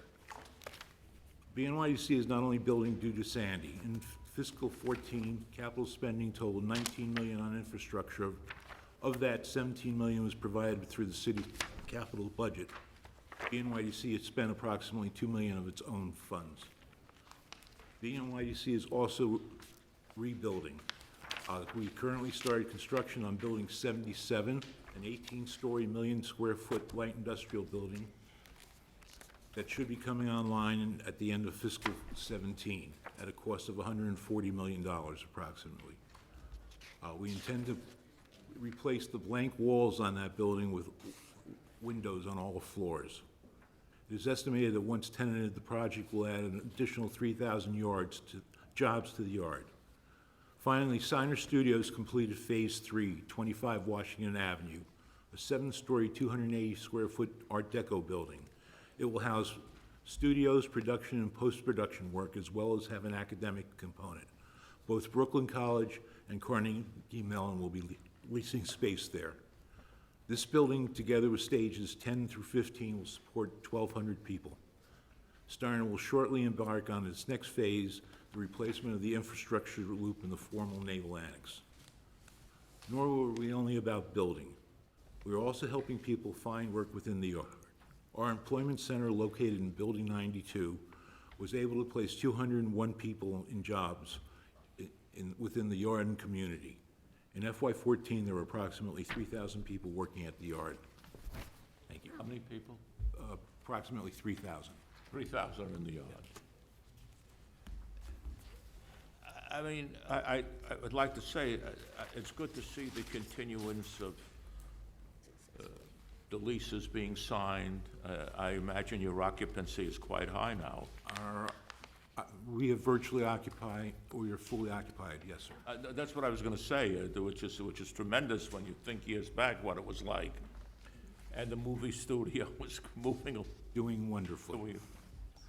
your predecessor. Paying its bills, too. Yeah, your predecessor told us once when he came that De Niro looked at the place and didn't like it. So you got somebody else and it's working fine. I only had a question on that, like, that GMC building, that historic building. What is that, the old brig? That is actually, that was 4 buildings that are being reconstructed as a modern light industrial building. That'll be coming online this June, I see. approximately 260,000. But it's square still your property. Yes, sir. Oh. And you still have the cogeneration plant? Yes, sir, we still have. Can't get rid of it? Can't get rid of it. It He does- also, he was dying to get rid of it, your previous. Well, he was more than happy to not get rid of the plant so much as getting rid of the pass-through to our tenants. Yeah, it's, and I remember way back when you had a lot of leakage of water. You couldn't understand it, so you had to put in a new water system in the whole yard. The water system almost complete in that DEP is making suggestions to the work we have done. So We think we've, that should be an improvement. yes, sir. Yeah. And have you gone back to sub-metering? I mean, are you able to do billing off of the meter at this point? Yes. Excellent, thank you. And it's true, I guess, they all make that point, that water erodes the piers and the bulkheads, and you can't help that. Water and the fact that the harbor's cleaner. Yeah, you can't help it. You Little critters live off Little your... critters just, Yeah, you can't help it, they eat it away. No, and you said somewhere that at one time, the city of New York required you to have a $500 million reserve fund? $5 million. I'm sorry, I stand corrected. A $5 million reserve fund. Correct. We drew down about 4.5 of that due to just Sandy and capital needs, and we will, And the city is fine with that, given your we will be improvement? rebuilding that, yes, sir. Yes, yes. I have nothing else. Well, Go ahead. if I may, I didn't understand the reference to, you operated with working capital position of 73 Give million the page. on page 6, on a $35 million budget. I think you had a lot of cash. What's the import? The $35 million operating budget is the revenues we mentioned there. Yeah, And the working capital is if you would take all the assets and deduct the okay, current I understand, all right. liability. That's what you're telling me. All right. There is an amusing statement on page 8. You say that much of the requirement is a result of about 50 years of maintenance. I assume you meant lack of maintenance. Yeah, I think so. Yes, we said, Yeah, it should be lack of less. maintenance and capital improvement. Yeah, so you need a lack there, okay. The water. Then, there's something here in your balance, sheet on page, operating 11. You have The operating statement? Yeah, you say City of New York capital budget, the capital contribution. The capital budget reference is for what reason? Monies you get from They the get city. capital funds from the city. We have a Oh, I master, understand that, but is there a specific city capital budget you're okay. referring to? Yes, A There is? project, there yeah. is a city capital Yeah. plan and a All city right. capital budget. And then, on the same page, you have additional rent, insurance premium. that's the pass-through for the property insurance that we charge our tenants. I see, okay. Then on page 12, you refer to capitalization of interest in the last line. We are currently building 2 large structures. So you capitalize the interest You until they're can, finished? you're allowed, they're allowed to do it, yeah. I understand, I'm just asking. Oh, my usual. They don't have to do it, but they're allowed to The say. questions I have are just technical, but on page 14, you referred to the fact that it has tax ownership of the property. What does that mean? One is the company's reform, GMC landlord has the ownership of the tax benefits of that company. Oh, so it's the tax benefits. Yeah. You say tax ownership of the property, that's an odd phrase. Tax I don't think there's such a thing. I think what my colleague is asking was when I first read it, I said, why did they do this? You want to build, but it's not that simple, I guess. It's not that simple, and I don't have a flow chart that's large enough to Yeah, show you. no. And the other thing, you have a huge uninsured balance with the banks. What page? Page 19. $13 million sitting in the banks uninsured. Why don't you collateralize it?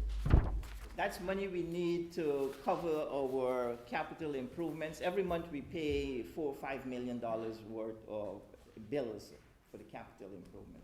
That, we need that money for No, I our, understand, but why, you're in an uninsured position for a lot of money. yes. Do they give you any compensating balances for it? Any compensating, or nothing? No. No. Oh, Not in this market, even the city is no longer getting. No, the only thing you get is they'll give you collateral.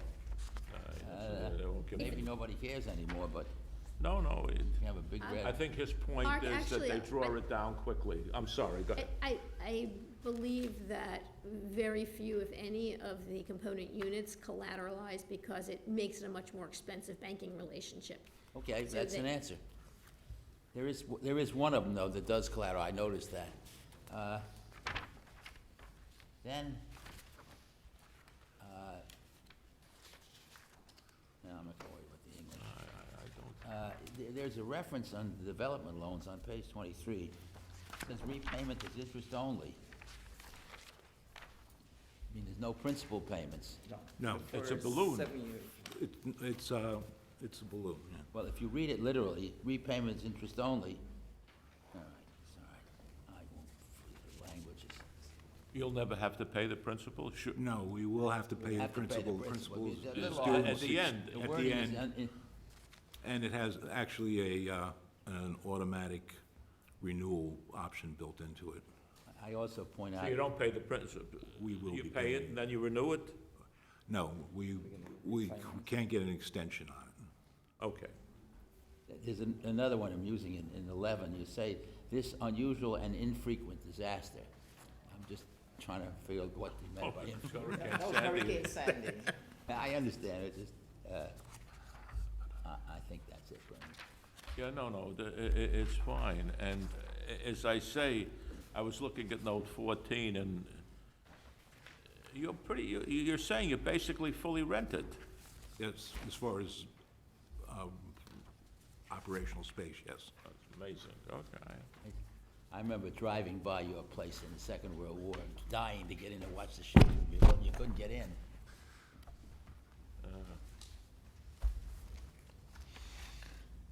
It's not a shipyard anymore, I'm teasing. We still have shipyard facilities that do ship That are being repair. used? It's a fairly large land use.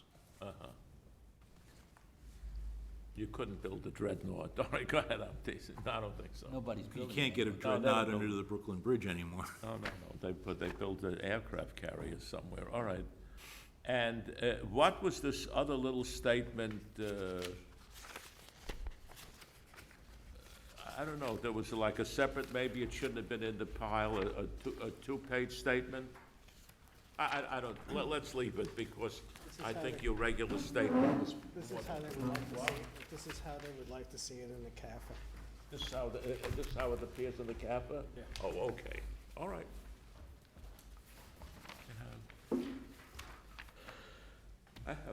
Any more questions? If not, thank you very. I just, very quickly, you mentioned that your new light industrial facility would come online in June, and that you're fully rented of your current space. Do you have any advanced leases for that space? There are two corporations that are, Yeah, we have a lot. signed leases, I'm sorry, three. So the building is probably, The other two are shit. I would say 75% That's tenant. fantastic. Thank you. Thank you. Wonderful result. All right, very good. Thank you. Thank you again, sorry for the delay. No problem. As these gentlemen are leaving, I just want to say for the record that I just want to say for the record that I think the Brooklyn Navy Yard Development Corporation has been an amazing success for New Oh, York no, City. they've done some tremendous things. Navy Yard, and it's big like that. I laughed that time, De Niro came, he didn't like him, so they got somebody else.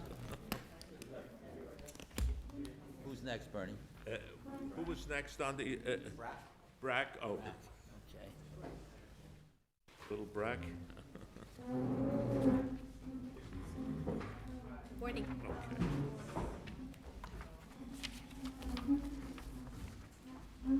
Brooklyn, that's the You Brooklyn. want to quickly introduce for the record, Oh, that's if you business can? relocation. Assistant Commissioner, Department of Small Business Services.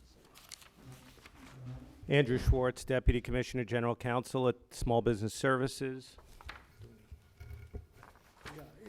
Ismail Mohammed, I'm the Executive Director of Budget for SBS. Also, I'm Assistant Treasurer for BRAC. And we have an auditor here with us as well. Okay. Actually,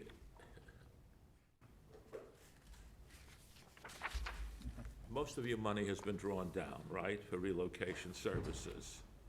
I remember years back, someone commented that, and I don't mean to be inappropriate, that you people were expected to close the shop. But by the same token, if the city were to continue to fund you, you could continue your services, which I think are quite important. You're still helping the displaced commercial tenants in Greenpoint? Right. It's been an ongoing thing. Go ahead, Ivan. Well, yeah, you're quite correct. As you know, it had a history where there was funding from the Lower Manhattan conversions, and then as that money was being spent down, there was additional funding a number of years ago for Greenpoint Williamsburg. However, that is also being spent down, and several years ago, taking your recommendations, we're no longer paying any expenses for BRAC from, say, charging any expenses to it. It's being managed by city employees. You're managed by business service? Yes. Okay. So we've gone to talk to the law department about dissolving BRAC now, because, you know, with a nonprofit, just maintaining it and doing the audit work and keeping it going is a drain itself. Plus, outside board members have to do financial disclosure filing, so that's a problem. And we think if other funding comes in, we would have another entity that could handle a similar program to opposed to this. BRAC. As opposed to BRAC, but. Do you put it into business services, is that it? Business services, or an EDC, a EDC. nonprofit, it would depend on the circumstances of the funding. Given the gentrification that's constantly going on, I think there is a need for something like this. Yeah, we agree with that, and as part of policy, industrial policy, having a program like this available is helpful. It's come up, but we would certainly miss coming here, so I'll tell you that. No, I'm sorry we kept you waiting. It was not by design. That's quite but, all right. No, I mean, the Greenpoint development must have really dislocated many, many businesses. And it was in a way. I'm sorry? And it was in a way. A wave, like in the mid-2000s. And then when the economy kind of flatlined. Yeah. Some were on like holdovers. Yeah. And I anticipate that as that economic activity increases. And now the gentleman says Williamsburg is doing the same thing to some extent. Yes, yes. Okay, can I further ask a question from the Public Advocate's Office? So there's been a large number of areas that have been talked about for rezoning, for West Flushing and others.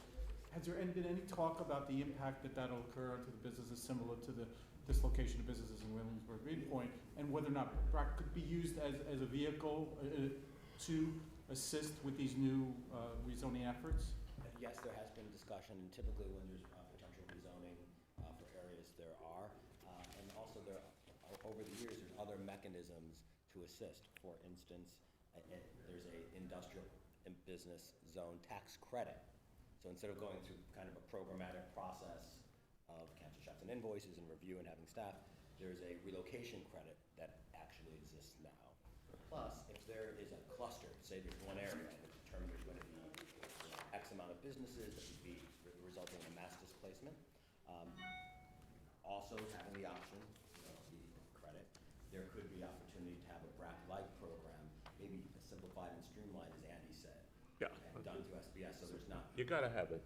Yeah, no, thank you for explaining. I think this is a great opportunity for folks to learn about some of these older programs. The idea, though, that a tax credit in and of itself would create an environment where a business would know where to go, or, while it might be a financial benefit, it doesn't necessarily suggest where the city at large is having constraints as to growth in business, where they could be relocated to, and an organization such as yours or a successor entity could map out areas that would be attractive to those who had the tax credit. And I did want to say, at Small Business Services, Don leads a team that is an incentives unit. So even when it's not a BRAC grant that a company is getting, when they come in, they learn about all the other possible incentive programs that are related to certain areas of the city, or energy credits, or how to, or ICAP, those types of programs. So they may not be, say they come in, they apply, they're not eligible, or they are eligible, and we kind of complement with the full array of programs. Okay, thank you. I have nothing else. I'm sorry we had to keep you waiting. I'll give you this, it's got some typos you want to fix for next year. You gonna send it over? Thank you. If there are no other questions, thank you again. Thank for you all. coming. Thank you very much. Thank you.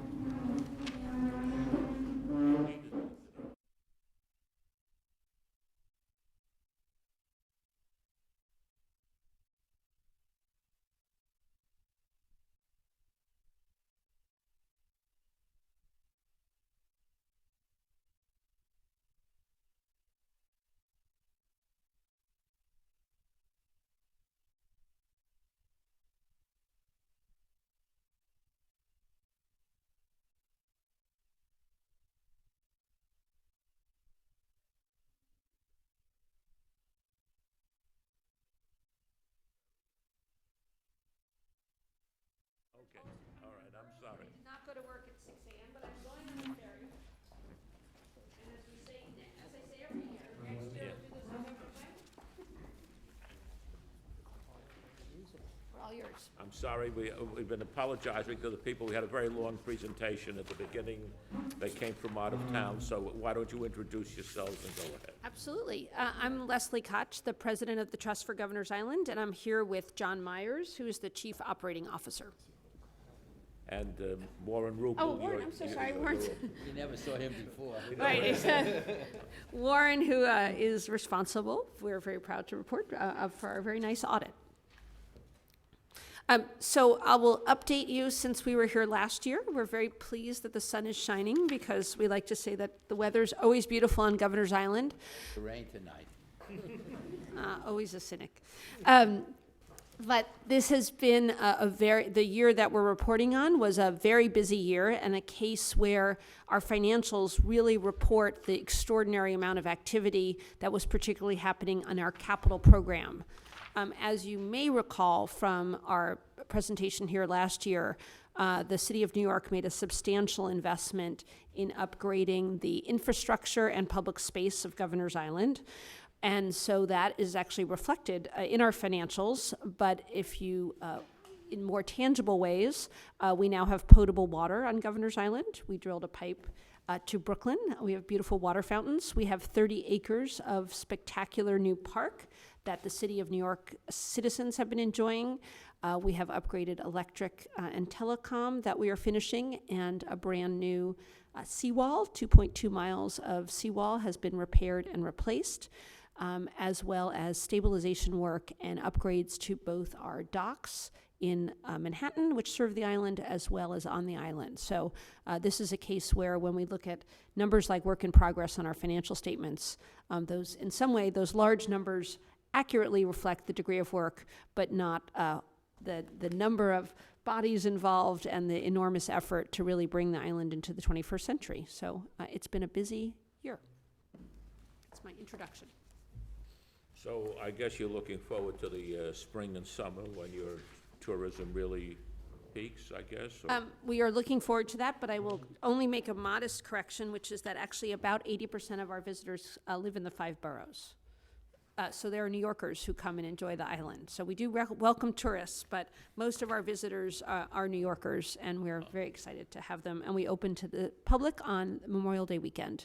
And last year was the first year that we were open 7 days a week, and we will be open this year 7 days a week as well. I see. My granddaughter and her husband visited you. Pardon me? I hope they had fun. They actually saw me reading this and commented they loved it. Oh, good. No, you. Oh,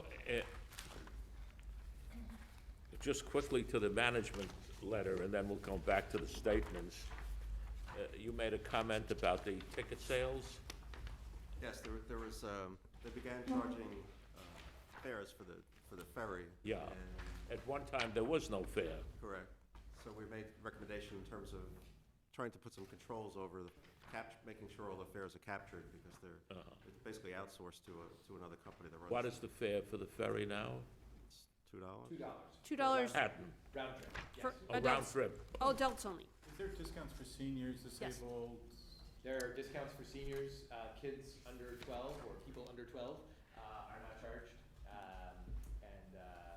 And it's then they- free for everyone on weekend mornings. Okay, we can. Yes. You still have the high school on the island? Absolutely. And the high school is in the process of expanding. So the School Construction Authority has initiated a project that will not quite double, about 60% increase in the student population of the school. And some of their curriculum includes maritime courses? Absolutely. The school, which is the Urban Assembly New York Harbor School, their goal is college readiness, but in addition, it's also a career and technical school.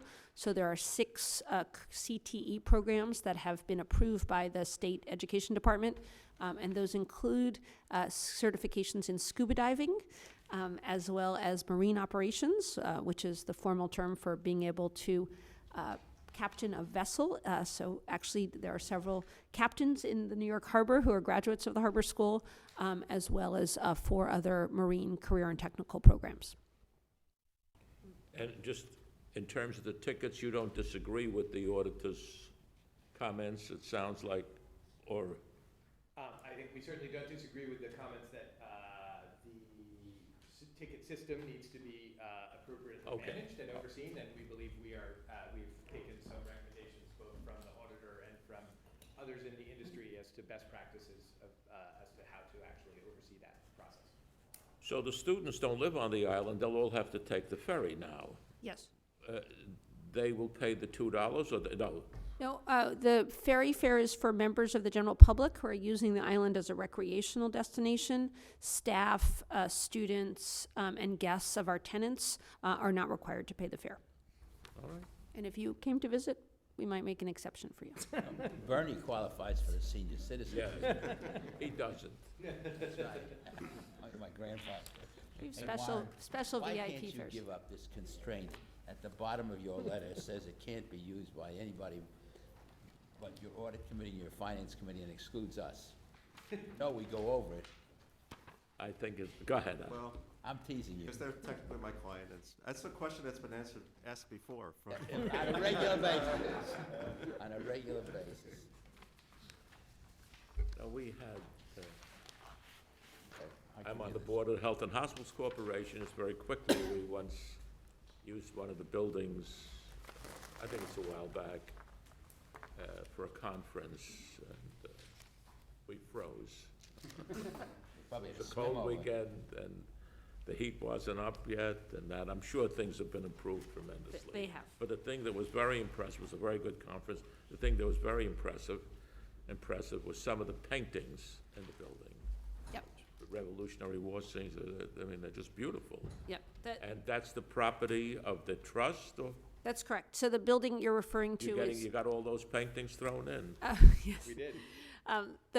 Much of the northern half of the island is a National Historic District, and we are responsible for about 50 buildings, all of which are landmarked in the exterior. The building you're referring to is Pershing Hall, which is named for the Pershing you're thinking of, who was briefly stationed on Governor's Island. And those paintings actually were painted during the Works Progress Administration, WPA. There was actually a military project, and the painter of those paintings was a instructor at West Point, an art instructor at West Point. So those are actually the only interior landmarks. So we welcome you to come back, but I must confess that there are no other paintings besides the ones you saw. So some of those buildings are landmarked? Yeah, everything is landmarked, but they're landmarked, they're protected on the exterior.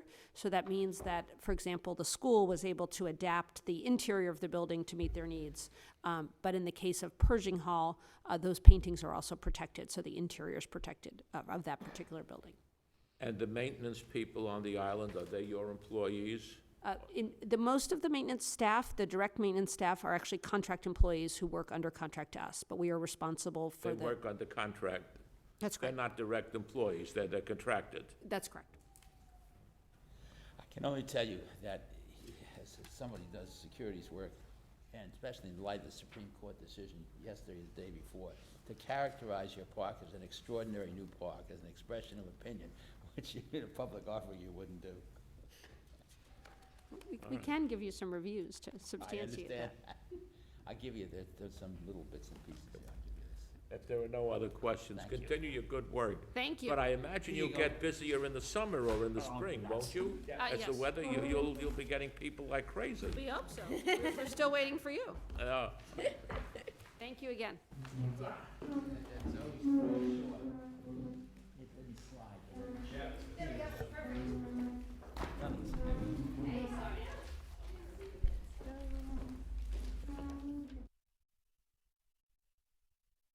Again, apologies for the delay. Location for Brooklyn Bridge, yeah, colorful pictures to keep us late.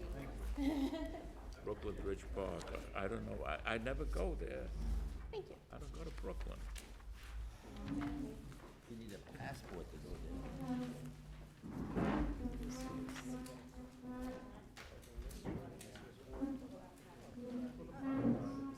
Brooklyn Bridge Park. Okay, thank you all. Sorry for the delay. As you know, we had a long presentation. The little handout is kind of to help us.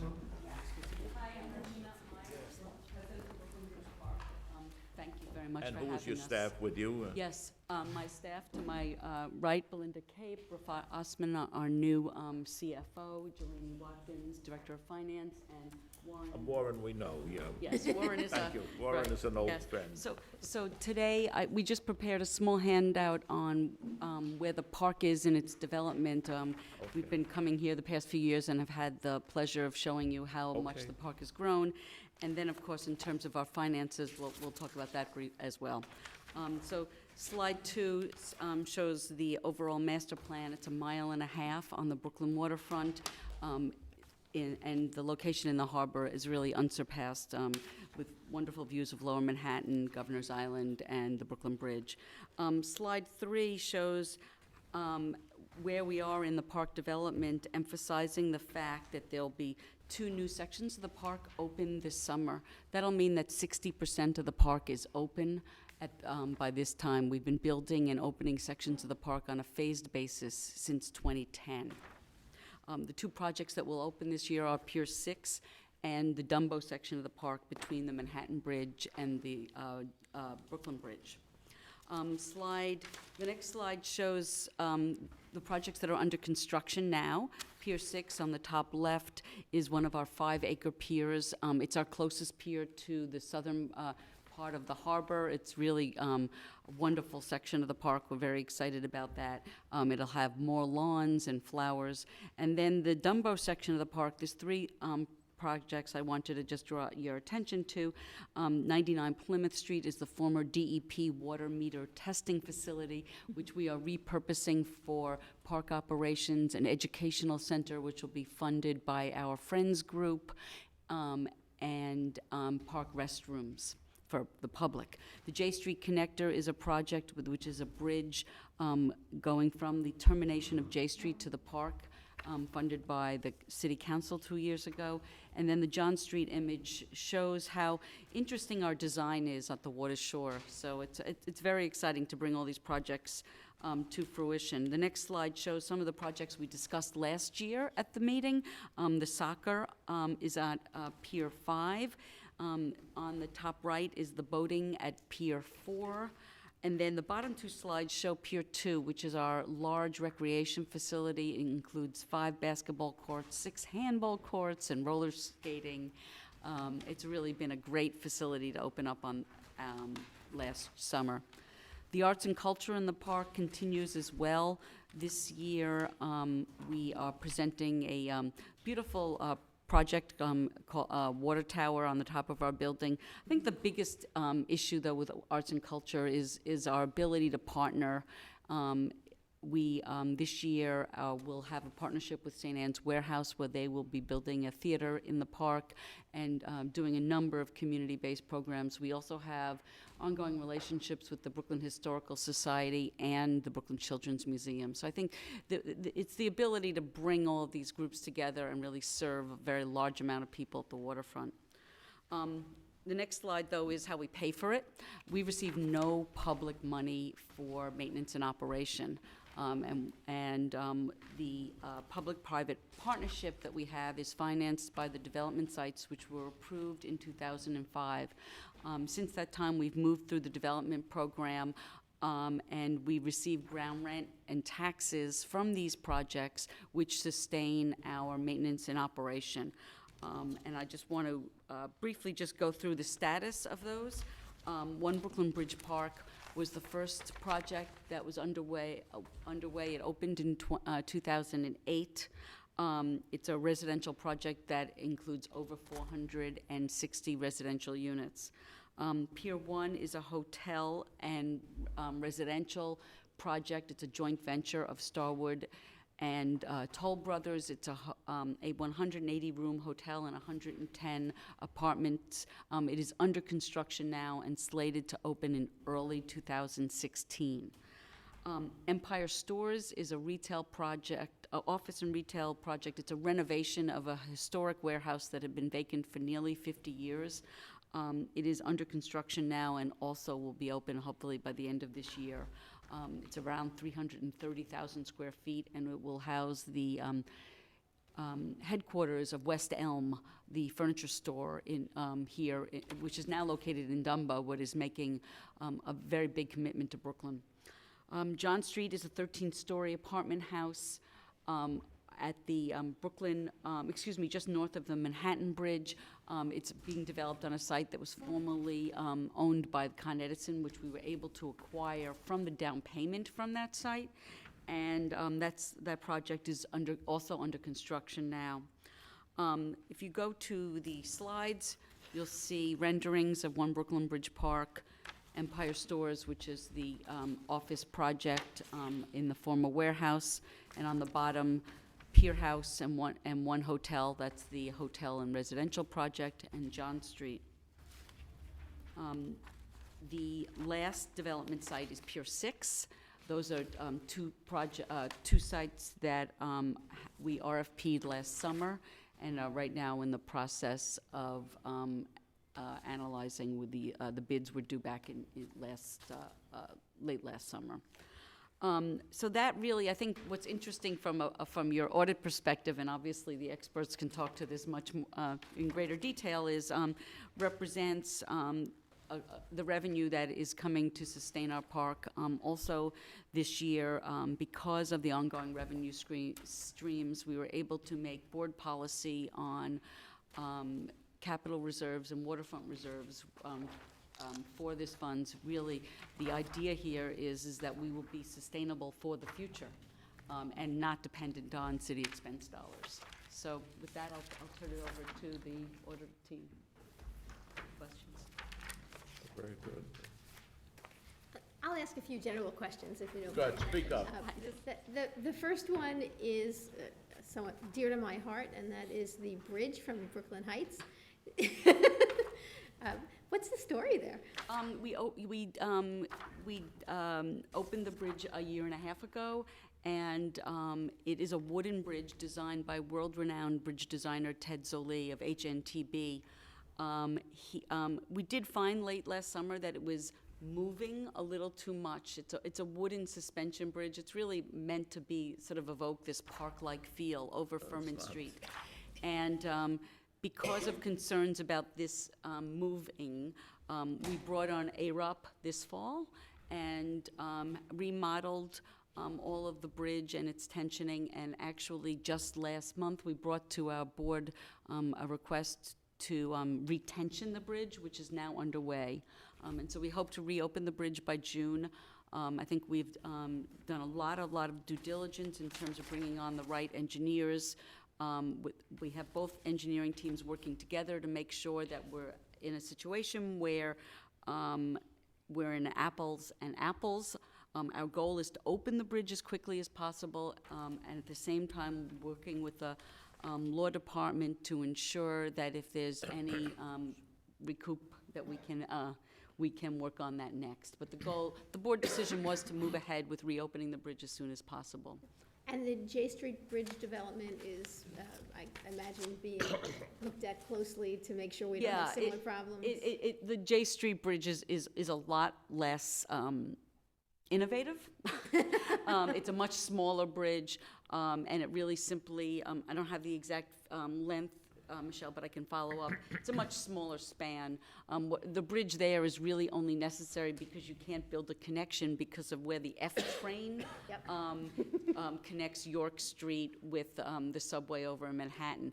But I'll get back to you on that. It's a lot less risk. I appreciate the question, Michelle. One more quick one. The last development sites that you RFP'd, did the RFP include specifications of the use? Is it to be residential? Yes. Or has it been, they're both residential? It's all residential with ground floor retail, and the RFP did come back with two things worthy of note. Some community facility uses, so we're analyzing that as well, and that's the ability to have either park uses on the ground floor or other uses that make sense for the community. The other aspect is that about a third of the square footage will, based on the strength of the market right now, the housing market in Brooklyn, will be able to be affordable housing. And we're working very closely with HPD and some of our other partners to assure that a third of those units are available to more of a range of income. Terrific, thank you. They actually, they actually build on the pier? You know, going back to the map, this is Yeah. a really great question. Like, I'm just All of our sites are not on piers, they're all actually on land. And you're absolutely right to ask that. I mean, building out on a pier is much, much more expensive, much more infrastructure required. So very early on in the approval and planning and design phase, honestly, the decision was made to place the development sites closest to the community because that would be closest to roads and other public services. But of course, putting them out on piers, the idea was that we should reserve the piers for the public and for the park space. 90% of our project site is reserved for public use. Only 10% is reserved for the development sites. And that was very carefully analyzed early on in the process.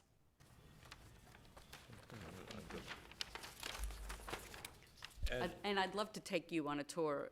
Yeah, I Chair don't Rose. get to Brooklyn that much. It sounds silly. At one time I did. I would love to see it at some time. It would be a pleasure. I'll try Maybe my best to get there. we'd be happy to do that. When the weather gets warm, I know Yeah, one yeah, day now- it's going to be spring. And you got a bump in the pilot payments from the store? Yes. Yeah. Yes, we got, do you want to take? Yes, we have a pump in the pilot payment because of the pilot work or payment in lieu of The taxes. I'm sorry? Mortgage recording. Yes, go ahead. Yeah, mortgage recording taxes, that's $1.7 million.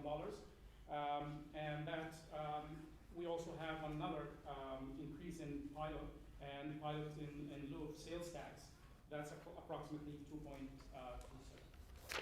Yeah, but in your summary of your management discussion analysis, and I think I read it, you say your pilot payments jumped from 2013 of 2 million to 41.5 million in 14. Oh, I'm sorry. That would be because we're lumping the ground lease payments and the pilot. So the pilot was $4 million, the ground lease close to $35 million.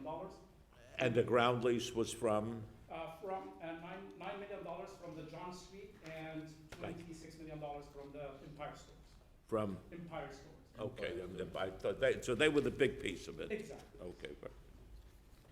And Empire Stores, are they opened already, or they? It'll be open, I think, either end of this year, early next year. It's a project with Midtown Equities. It's a Brooklyn-based company, but they're way under construction right now. And is that a chain, Empire Stores? No. The building is Empire Stores is the historic name of the warehouses. Okay, I'm sorry. Yeah. So it's just a large retail space? It's retail and office. It's very good. 330,000 square feet. Okay. So you got a lot of money it's going towards. But we need a lot of money. Okay, that's a good answer. Yes. No, I really think you're doing very well. I wanted to get to some of the management letter comments rather than just take the committee's time. You agree with the payroll? They seem to agree with everything you're saying, Warren. Yeah, I think there was, I don't think agreement. We've I'm pointed sorry. out some improvements in the past. It's a relatively new organization. They Yeah. originally had their accounting at EDC. Sure. Over the past year or two, they've taken their accounting back in-house, so there's some natural kind of growing pains that go along with that. How many employees do you have? In total, 30, but we have seasonal employees for the summer. Yeah, yeah, no. But 30 full-time employees, okay. And they appear to take care of the prior recommendations, so I Yeah, we think, had, there were a number of prior recommendations that, I guess kind of having to do with the startup and whatnot, yeah. I think financially they're fine, I think so. All right, you'll give me a tour one of these days, I'll arrange Okay, it. No, okay. it must be beautiful. It would be a pleasure. Okay, We'd really thank you. enjoy that, and any other members. Thank you, and I'm sorry again, we have still stuff on the agenda. Free lollipops. What? You should get some free lollipops. Lollipops, no. Are you supposed to have a swimming pool on the property too, aren't you, or am I nuts? Temporary. Oh, yeah. Yes, yes. Okay, all right. Pop-up pool. Which was a big You hit could with my walk son. over there. Michelle, it's walking distance from where you live, or not quite? Yeah. Yes. I thought so, yeah.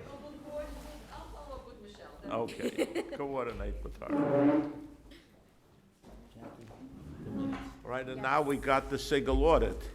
That's a very important. Yes. And this we have to vote on, so. Sorry for the delay. I think you had to sit through a lot of stuff, Glenn, right? No problem. How do you want to, why don't you just go? Here's, I believe you have two packages in front of you. You have what I would consider the executive summary, and then we have what I would refer to as the truncated set of financial statements as it relates to the single audit. One thing I would like to point out in this year's single audit, unlike the prior year whereby it just included the schedule of expenditures for federal awards, it now also includes, because the state of New York Department of Transportation requires a single audit, you have both the federal and the State Department of Transportation single audits in this one report. And the State Department of Transportation is all federal funds too? It's coming from the state now. And that's state funds? State funds, and this started in 2012, Bernie, where they required it. They actually enacted legislation whereby a single audit's required. So last year, if you remember, we issued later a single report on the 2012, 2013. It just makes sense to put it all in one and have it covered, so. But what I'd like to do now is just kind of go through the high-level synopsis of. Exactly, and then I'd be happy, and Darshan, who's sitting next to me, would be happy to answer any questions. As in the case, the single audit that's included in the financial statements is a consolidated schedule of expenditures of federal awards. You have the consolidated schedule, and then you have exhibits 1 through 5 behind it. The first one's being the city, and then Exhibit 2 is Health and Hospitals Corp. Exhibit 3 is the Department of Education. Exhibit 4 is Economic Development Corporation, and Exhibit 5 is the Municipal Water Finance Authority. So those are all encompassed in the single audit. In the big book? Yes, sir. That's what gets issued to the federal government? It has to be issued by the end of this month. By the end, okay. It's gotta be at the clearinghouse with the data collection form. Okay, so it's a little bit under the gun. So, yeah, yes, without a doubt. The ink just dried on the report, literally. So, for fiscal 2014, you had roughly $22.9 billion of federal expenditures, and that's broken out graphically on the subsequent page. The $34.4 million was the threshold as determined by OMB Circular A 133 for Type A programs. We did audit 40 major federal programs in 17 agencies and 3 component units, and the component units are part of those exhibits. In addition, as I noted earlier, there was 4 major programs that were required to be audited for the State Department of Transportation for the state of New York.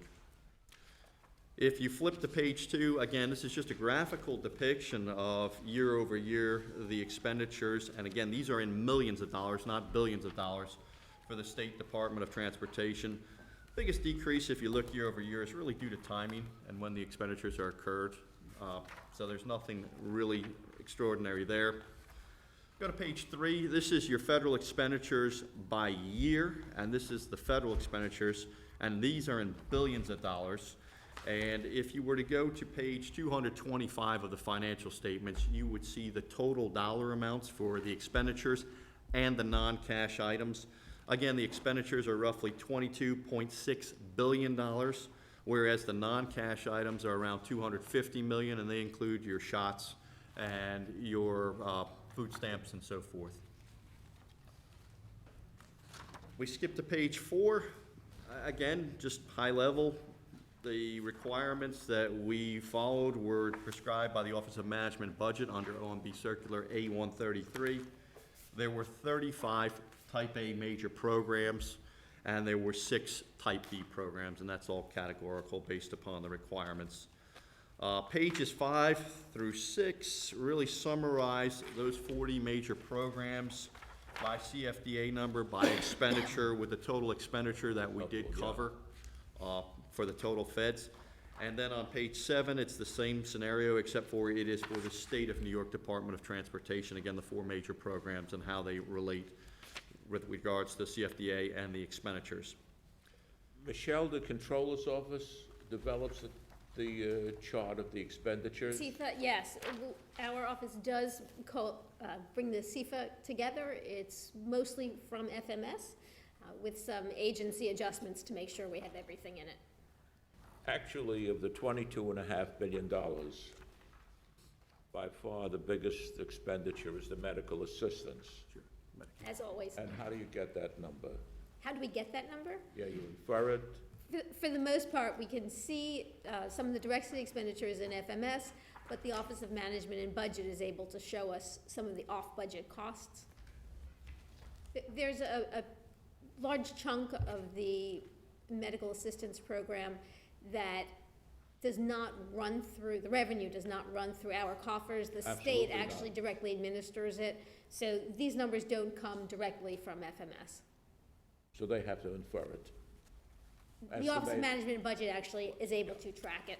And does that include, that doesn't include medical assistance? No, well, they're a provider for HHC. No, I don't think so. So It doesn't. No. it doesn't include patient service Okay, all revenue, right. because that is excluded by design from the Well, CIFA. I don't know. You may include it because, I think what you're picking up there is the provider costs. Correct. Not the payments for services for patients to HHC from the federal government, but to the extent that the city contributes to those services, we pick that up and the federal share. Does the state have a single audit State does. on federal things? Sure. Because Do the you state know the sometimes size of their medical assistance? It must be huge. It's gonna be, larger than yours, but clearly, Bernie, I mean, in the magnitude of things, yours is the 3rd largest in the United States. You fall behind state of New York or state of California, and then comes the city of New York. So it speaks no, volumes that's to big. the That's- size. We should do what Texas wanted, we should secede. I guess I'm always a little afraid of double counts. That has been thought of No, before. anything can happen. Yeah, I in mean, many states, the local governments don't share in the I know. Medicaid costs. I'm actually responding to Mark's comment. So in many cases, the expense is only on the state, not in the local governments, so that's why we are head You and touched on shoulders something, above I'm so sorry, many you people. touched on something that was very important. Years ago, when the program was first starting and getting going, the city had a budget, the federal and state share. Sometimes it took a long time to get the reimbursement. They were forced to do seasonal borrowings as a result of that, other things, but as a result, it was a big item. Somewhere in the mid-'80s, if my memory doesn't fail me, the state came up with the MMIS system.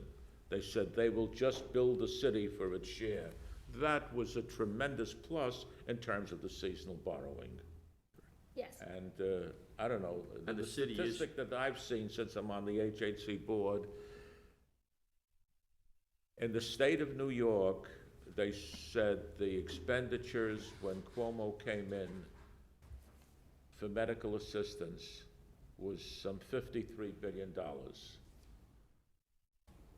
for some 5 million recipients. So it's like 10 and a half, like over 10,000. That was way above the national average. So the state began a Medicaid redesign program. It hurt. the providers because they cut benefits and so on, cut HHC. And it apparently saved the feds a lot of money, which they're giving back to the government in terms of this district program where you're supposed to do a lot better and how you treat your patients and whatnot. And, you know, over 5 years, it may give some revenue to the, especially to the hospital industry, not only to HHC, but to the voluntaries, because they treat a lot of Medicaid patients. So it's a big program, it really is. I'm sorry, you're on a roll, go ahead. No worries.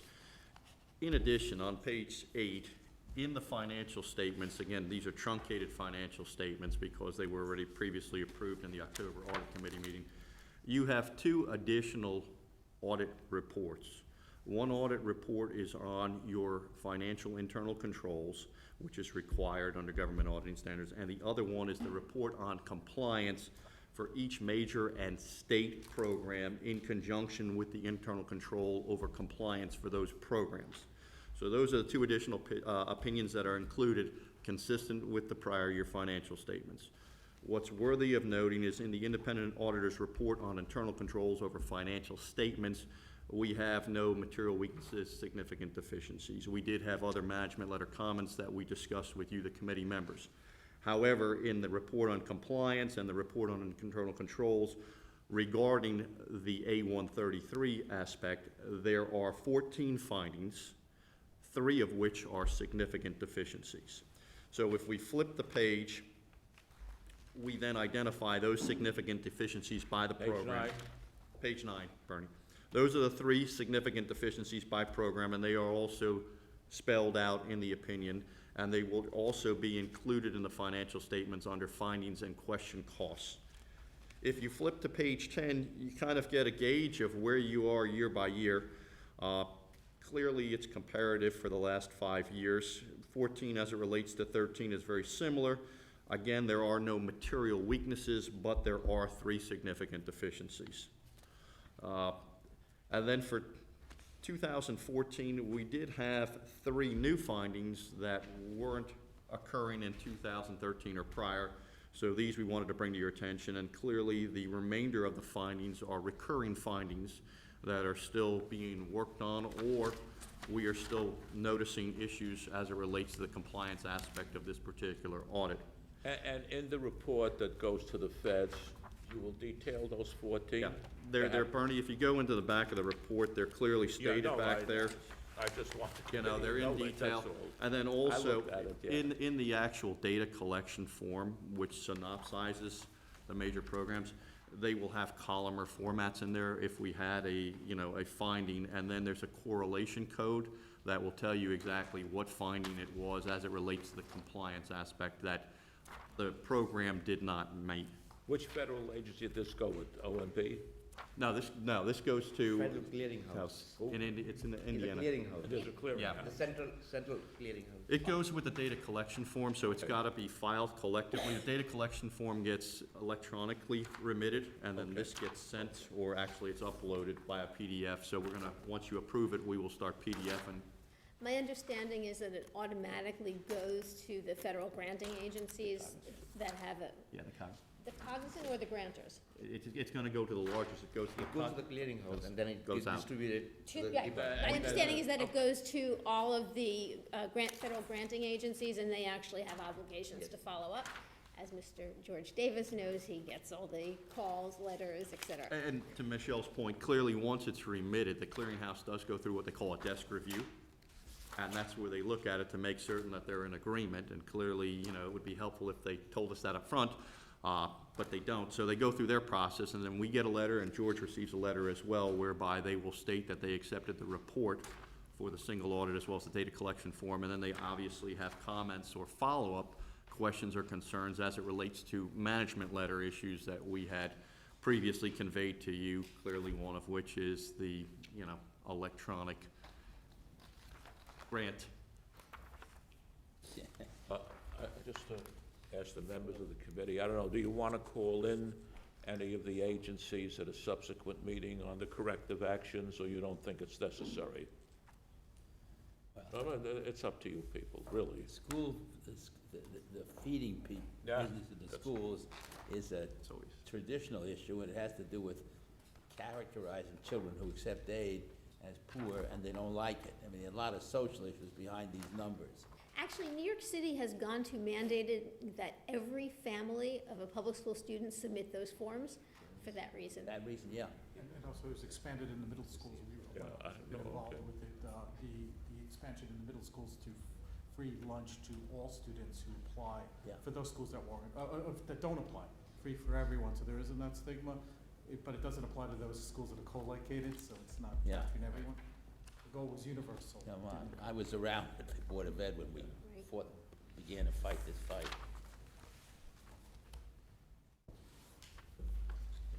Now, one other thing I raised is the business of housing standards. There's been such a buzz in the press about poor maintenance of these units and the corruption involved in the inspectors.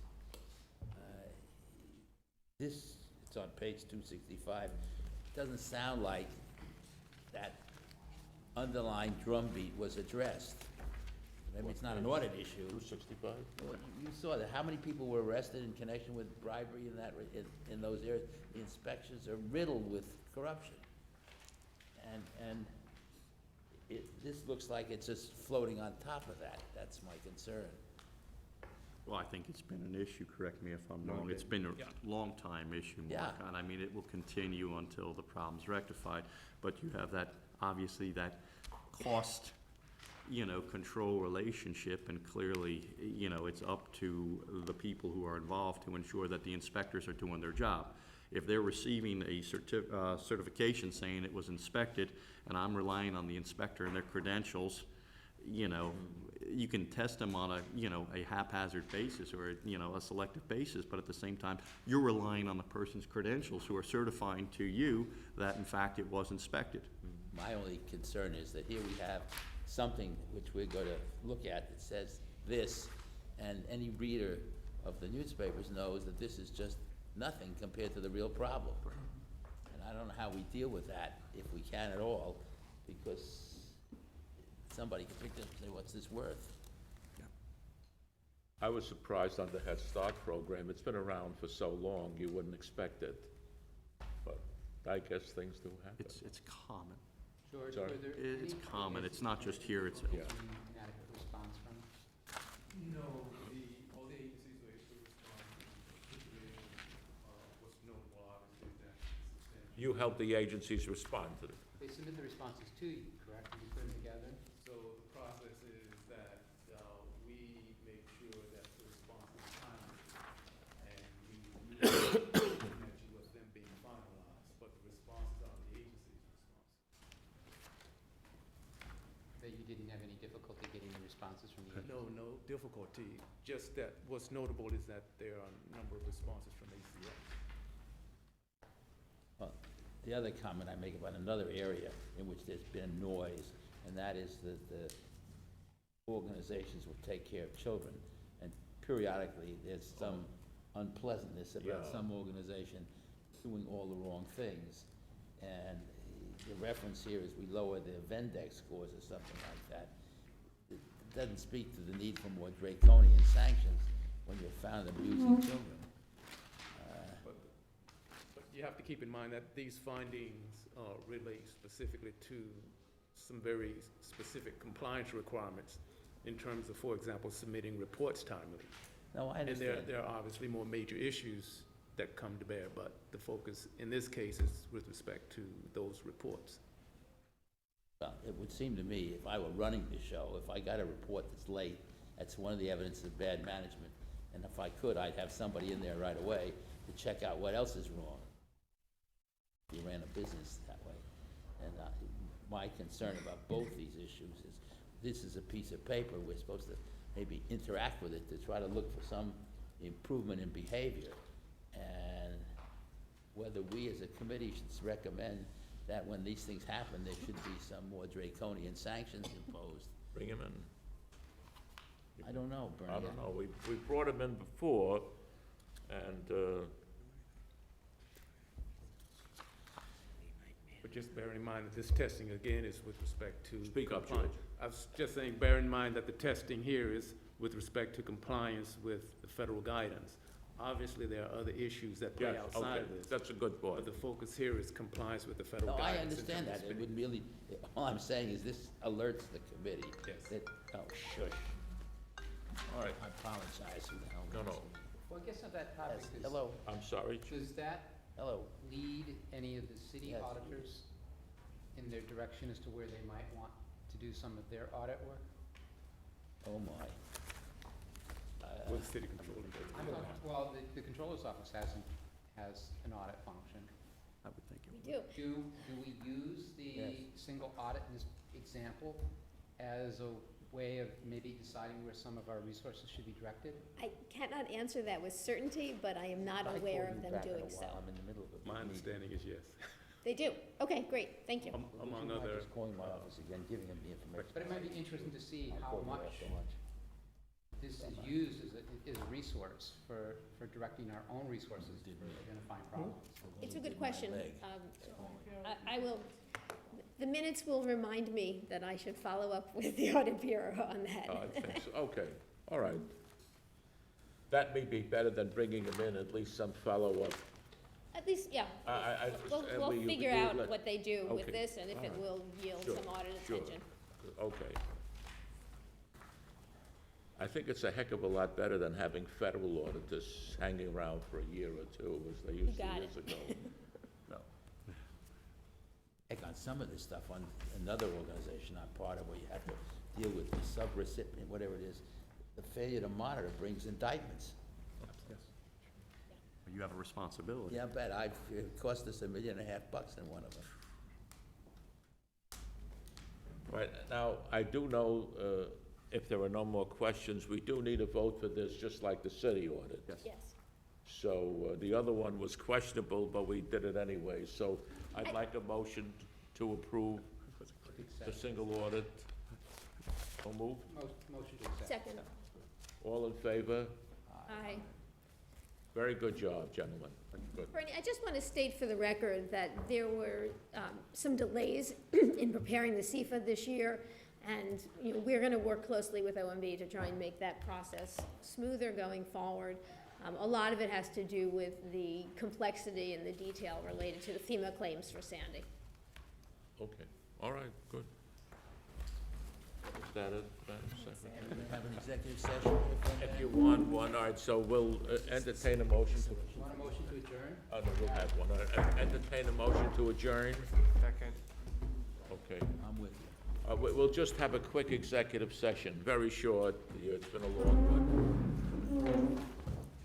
Thank you. Take care, Glenn. Take Thank care. you.